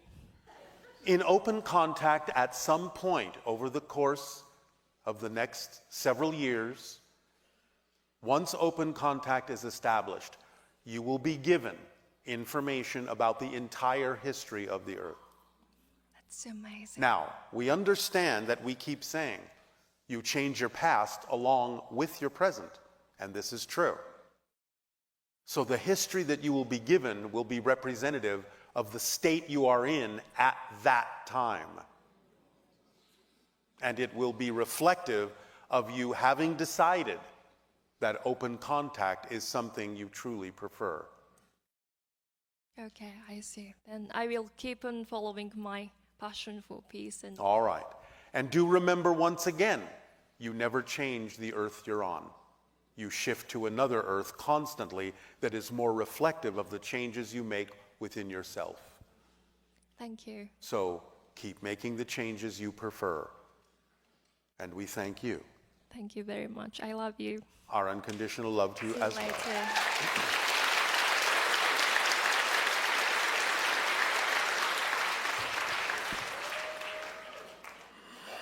Well, that's also hard to follow. Oh my goodness. Avail Bashar, I love Good day, you. good day. I love you. Speak up, speak up. I love you. I love you. Thank And you. I Our love love to you. you as well. Thank you. It was just so exciting seeing all your highest excitement coming in, and this was sold out. Thank you for the 3 A's. I appreciate, acknowledge, and allow. Yes. Thank you so much. Yes, And- it's acknowledge, appreciate, and allow. Oh, thank you. Thank you. Thank you. I acknowledge that. I appreciate that. And I will allow you to continue. Thank you. I don't know if it's just me or our government has recently acknowledged, and it still feels like a hoax to me, that there really are UFOs. Yes. And it's just so exciting to hear. I met somebody that had only found out about you 4 months ago, and she was so excited, and she's like, I'm telling everybody that I meet. And I was like, wow, that's how we affect change. And Yes. teaching people about the tools in the toolbox, I'm so grateful for that. Yes. So, questions I have, are there beings and spaceships over Cathedral Rock in Sedona? Yes. Who are they? No comment. No comment. Are there a lot of them?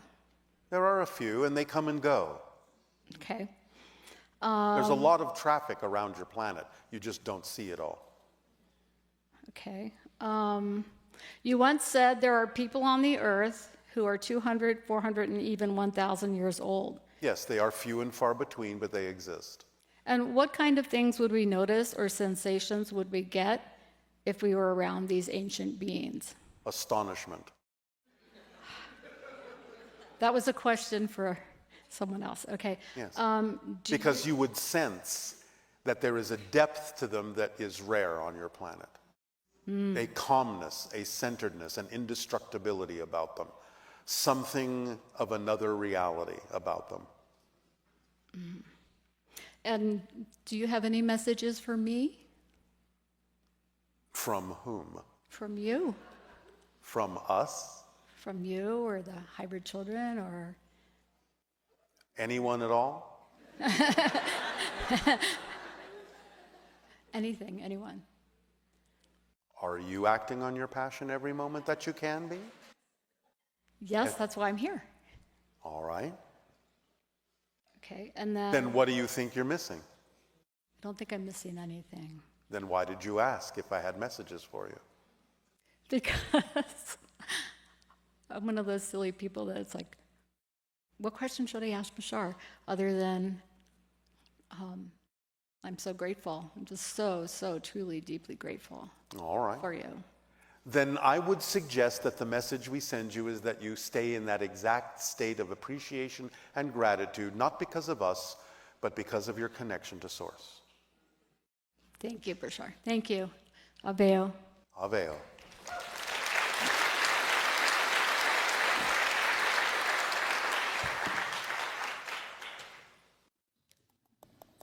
Hi, Bashar. And to you, good day. What a pleasure to be here and be with everybody here. I just want to comment how heart-centered I feel and how privileged and honored. And I just got nominated to ask a question, so I'm thrilled, and I thank you. This is actually from a friend of mine, and it's a question that I've also been All right, speak questioning. up, speak up. There are many people that are having contact interactions with a species called the Plagiarians. And there's a gentleman that wrote multiple books called the Plagiarian Diaries. And he's having interactions with these beings, physical interactions. And I was wondering if you could comment on that. I am not allowed to. There are many species that are having contact with people on your planet that it is simply not within our allowance to discuss at this time. It's premature. Others will give you the information that you need.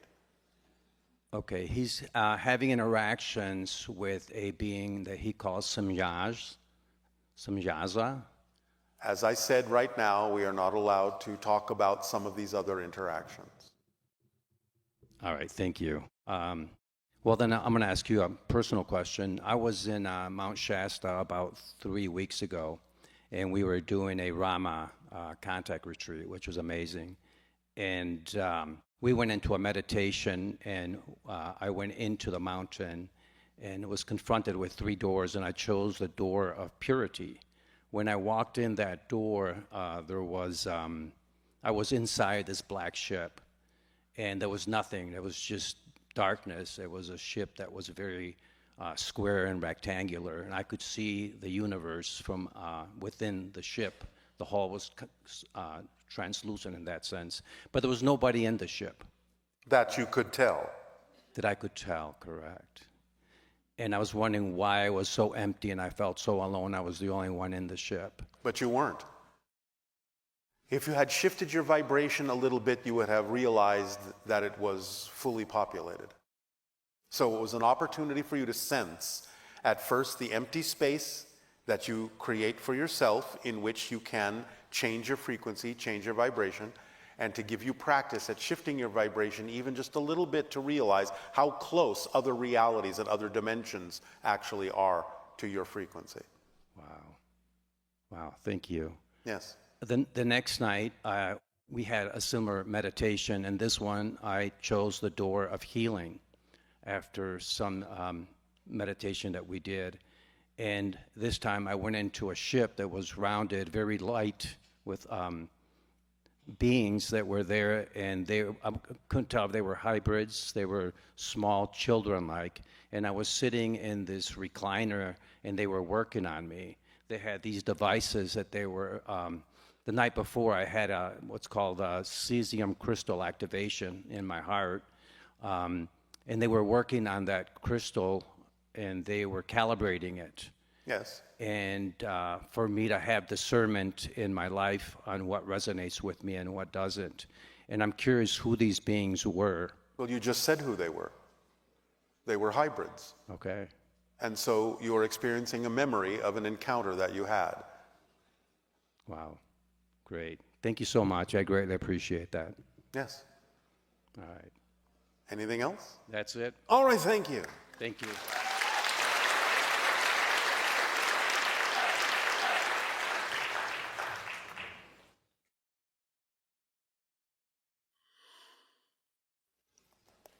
Hello, Bashar. And to you, good day. Hi, I'm so excited. I just got picked, so Oh, my all right. question is personal. Yes. On June 8th of 2020, I had an experience with my divine counterpart.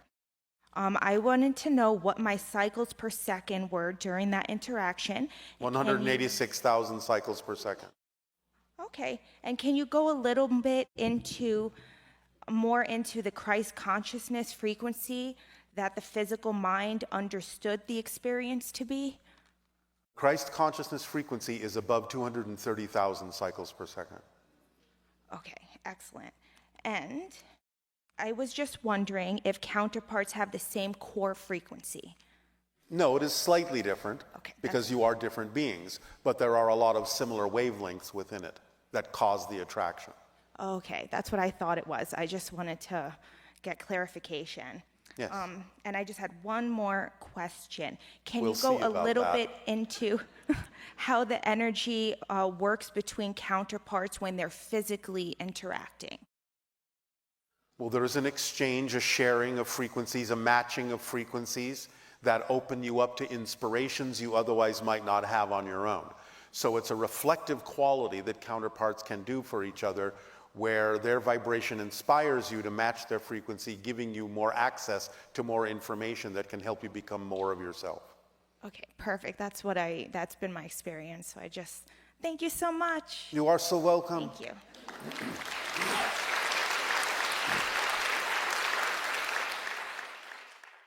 Hi, Bashar. Good day.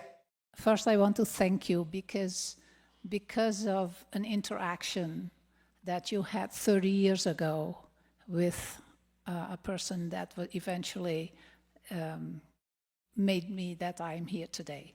All right, thank you. So for that interaction of 30 years ago is really meaningful, has been really impactful on my life. All right. My question is maybe an expansion on something that you have addressed yesterday, but I would like to ask whether you have anything more to that, whether you could give any more comments on a human condition that we call grief after the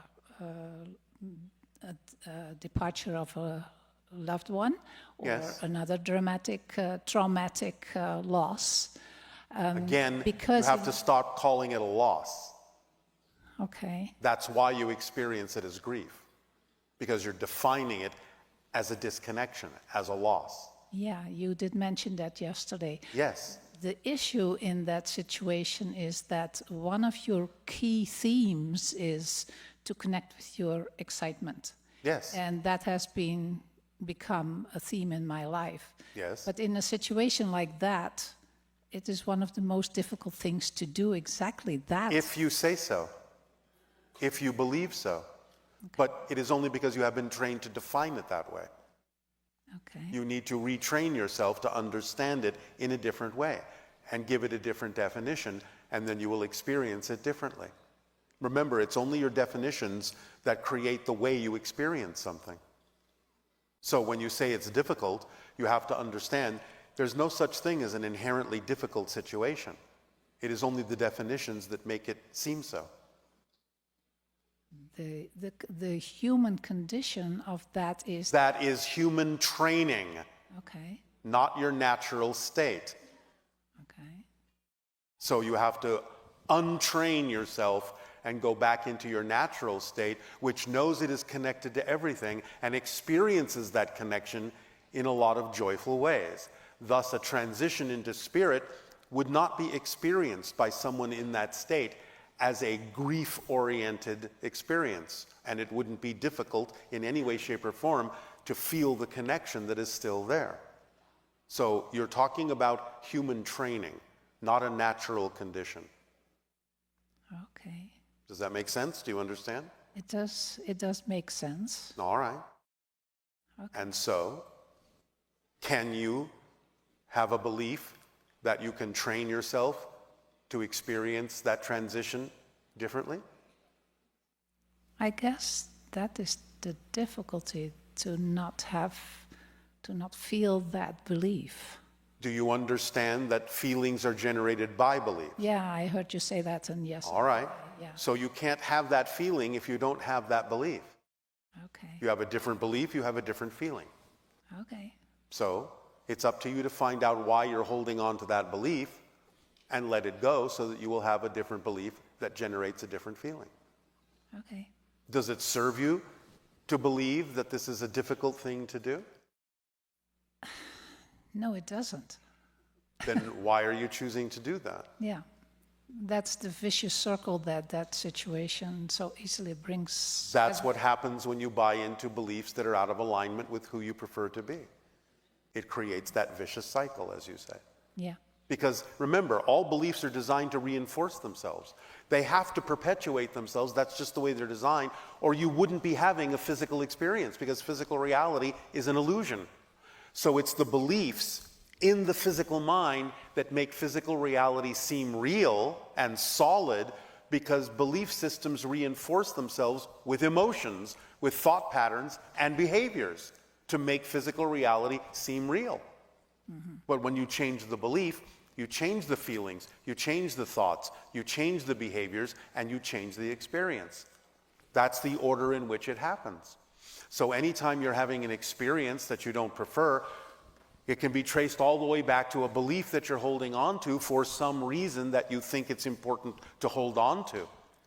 Find out why you believe it's important to hold on to it, and then you'll see that it is nonsensical. It doesn't really make sense. It's not really necessary, and you can let it go, because as soon as a belief system doesn't make sense, it's gone. You've dropped it, because you don't hold on to things that don't make sense. If you hold on to a belief that doesn't work for you, that can only mean there is some belief within you that's making it make sense or making it seem like the better alternative. This is what we call the motivational mechanism. You always move toward what you believe benefits you. You always, without fail, move away from what you don't believe benefits you. So if you are holding on to something that doesn't feel right, that feels like a struggle, that feels like difficulty, if you're holding on to it, that can only mean you have a belief that says that the alternative is worse and would be more painful, more difficult. So you might have a belief within there that says, well, if I don't feel this grief, then somehow I am not honoring this person. I'm not connecting to this person.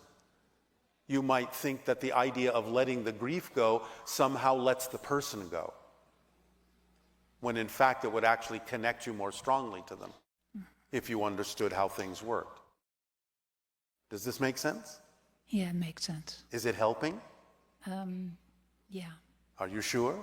Yeah, it's helping. All right. Yeah, thank you very much. You're very welcome. That was my question. All right, thank you. Thank you.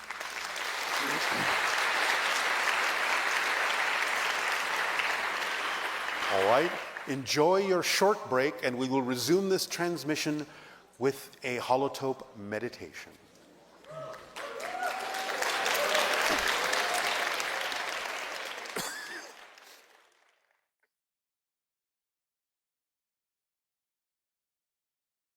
All right, I'll say thank you for your attention at this time.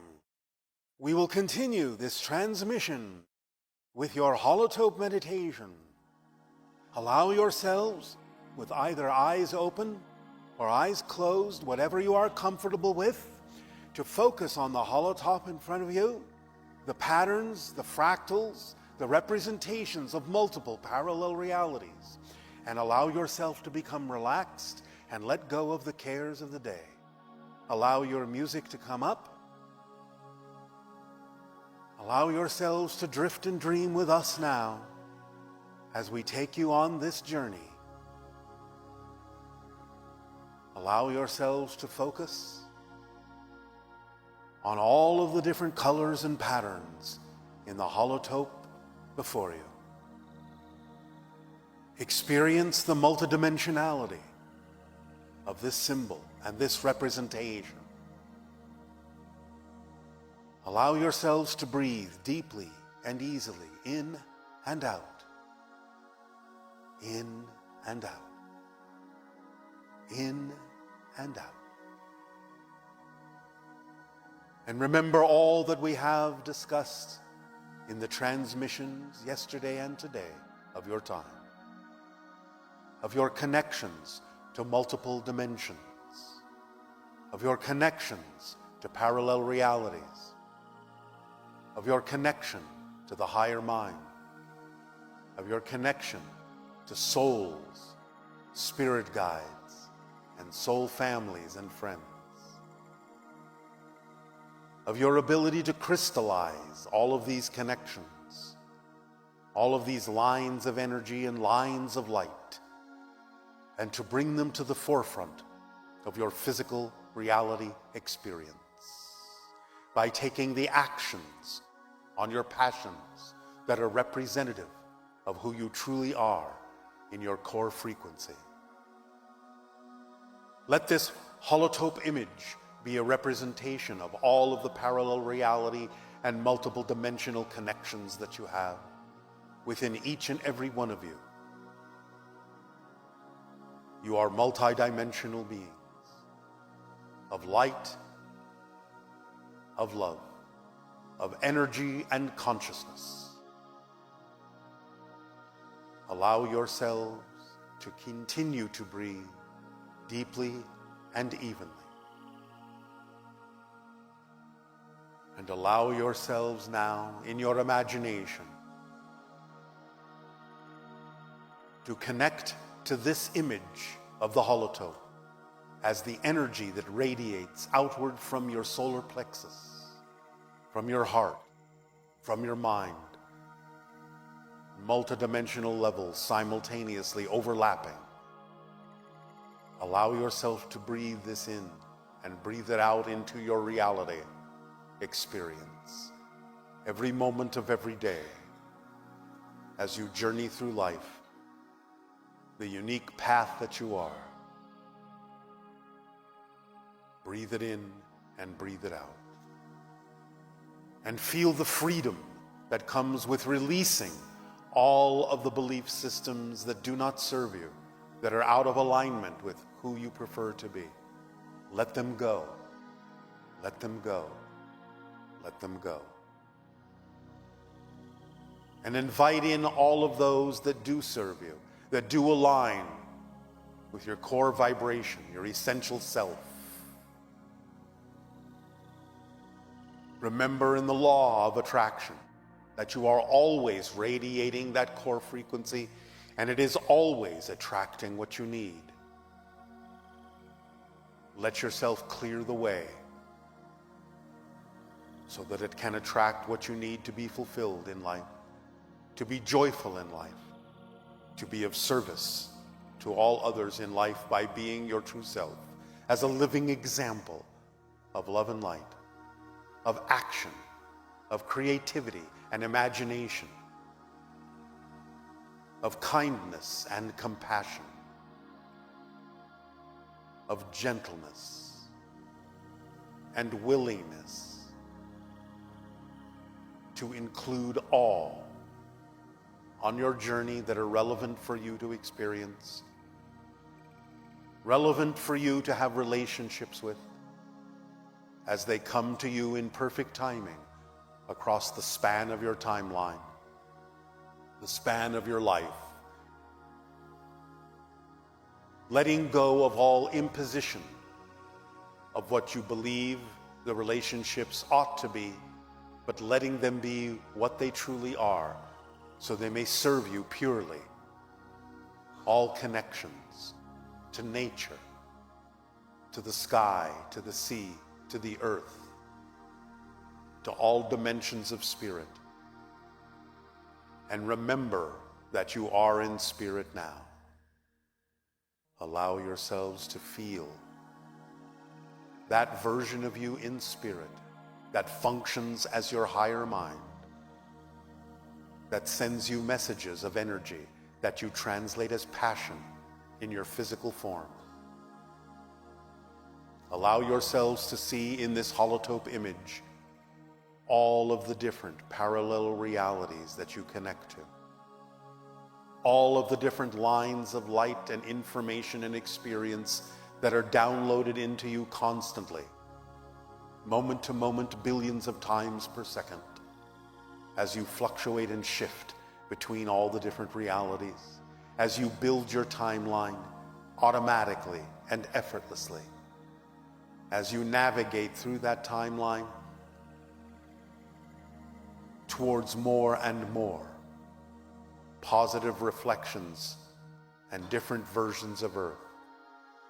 And as you connect and reconnect, as you plug and unplug, dynamically shifting, constantly being a new self, born anew every moment, again and again and again and again. As you journey through this dream, as you become more and more aware, more and more lucid in the physical dream, and become more aware of all your connections to spirit, to self, to extraterrestrial civilizations, to extra-dimensional experiences. As you journey through the stars, as you journey through the cosmos, as you journey through the multiverse, as you feel the waves and waves and waves of love and light from all that is radiating outward from the central core of your being. The warmth of the love and support that are constantly given to you, eternally, infinitely, unconditionally, in the here and the now, from the all that is,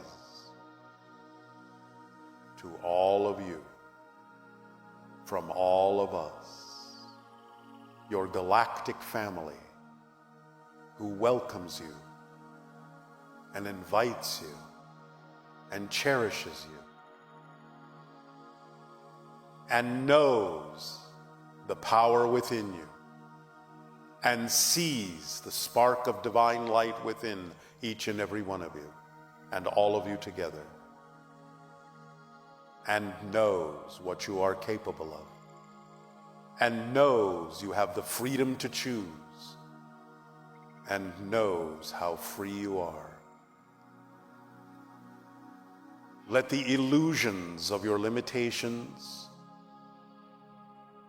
vanish, disappear, fade from your consciousness, except for those that serve you in a positive way and allow you to experience the process of discovery and change that allows you to grow and allows creation to expand and experience itself anew, constantly and forever, over and over, without end, without beginning, in the here and the now. Allow yourself to breathe in and out, gently, deeply. Forgive and let go.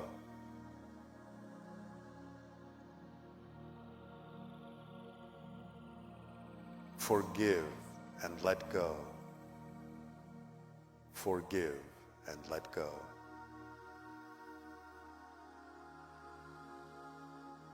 Allow yourself to shift. Allow yourself to know that you always are changing, for change is the only single constant in creation. Existence is what you are, in all its forms, in all its beauty, in all of its grace and glory.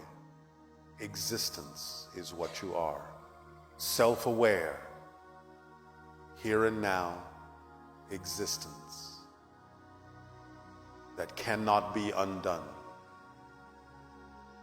that cannot be annihilated, that cannot cease to exist.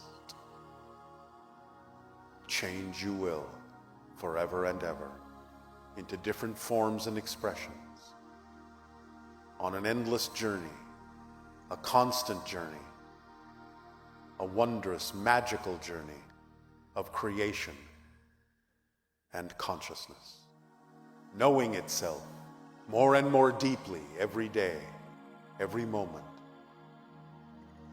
As you walk the path that you are,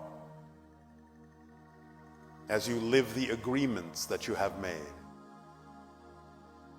as you experience the challenges that are representative of the themes of your life,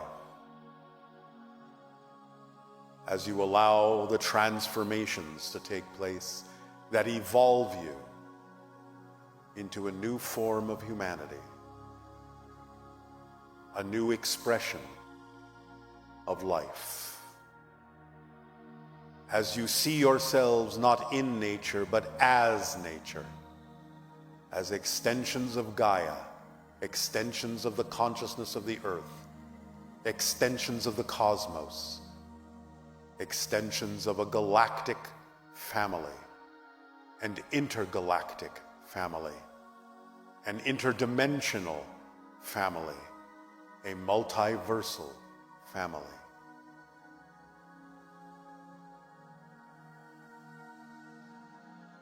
Breathe it in and let it out into your reality and crystallize it day by day, and let yourself and your heart be the fiery crucible that melts all away that do not belong, melts it down into liquid, transmuting it and transforming it and recrystallizing it into pure light, pure love, pure being.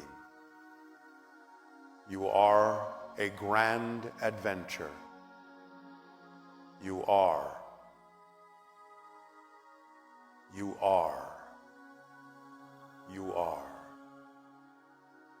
And even as all that is expresses itself as I am that I am, you are. You are. You are. Drift and dream and allow the music of creation and the music of the spheres to resonate within you, within your heart, and feel that boundless energy and boundless love, the unconditionality of all that is, that allows you the freedom to choose to be who you are.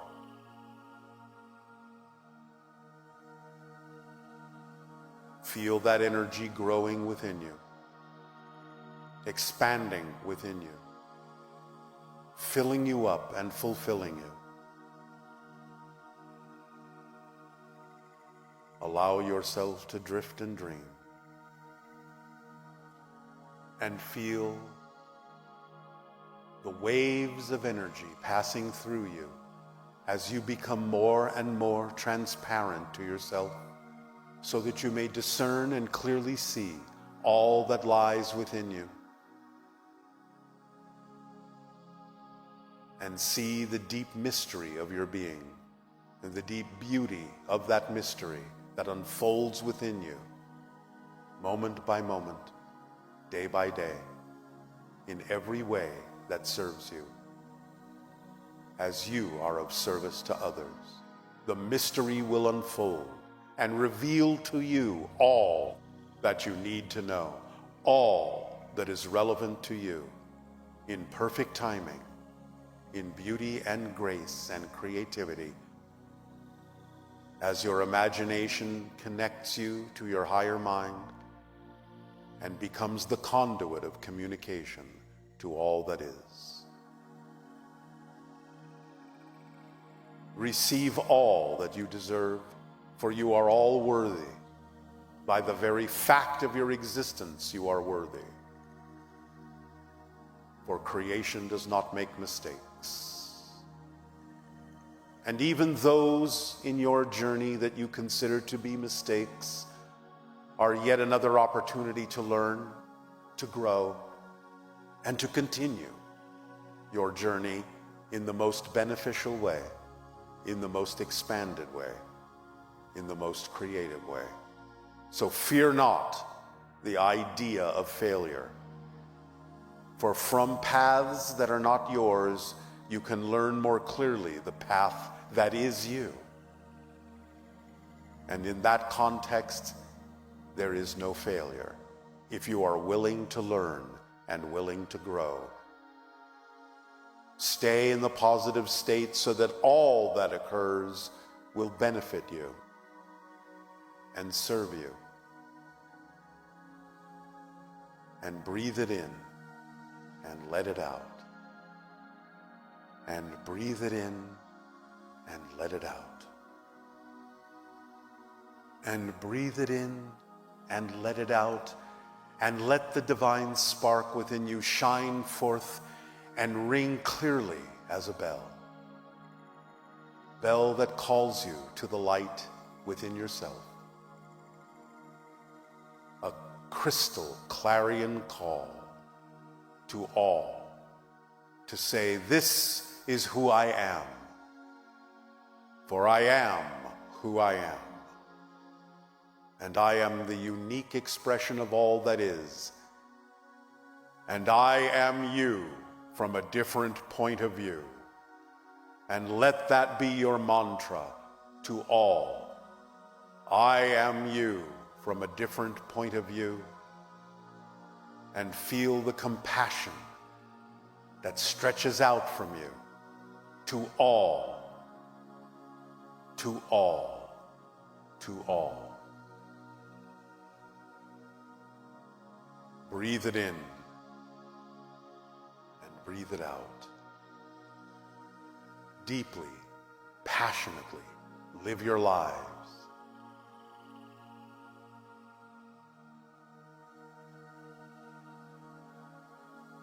Float freely now on the currents of creation.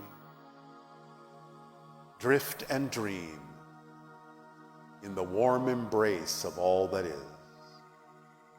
For it loves you unconditionally, as it loves itself, for you are itself. You are it and you are other. You are the reflection that allows it to know it is self-aware. To know thyself is to know all that is.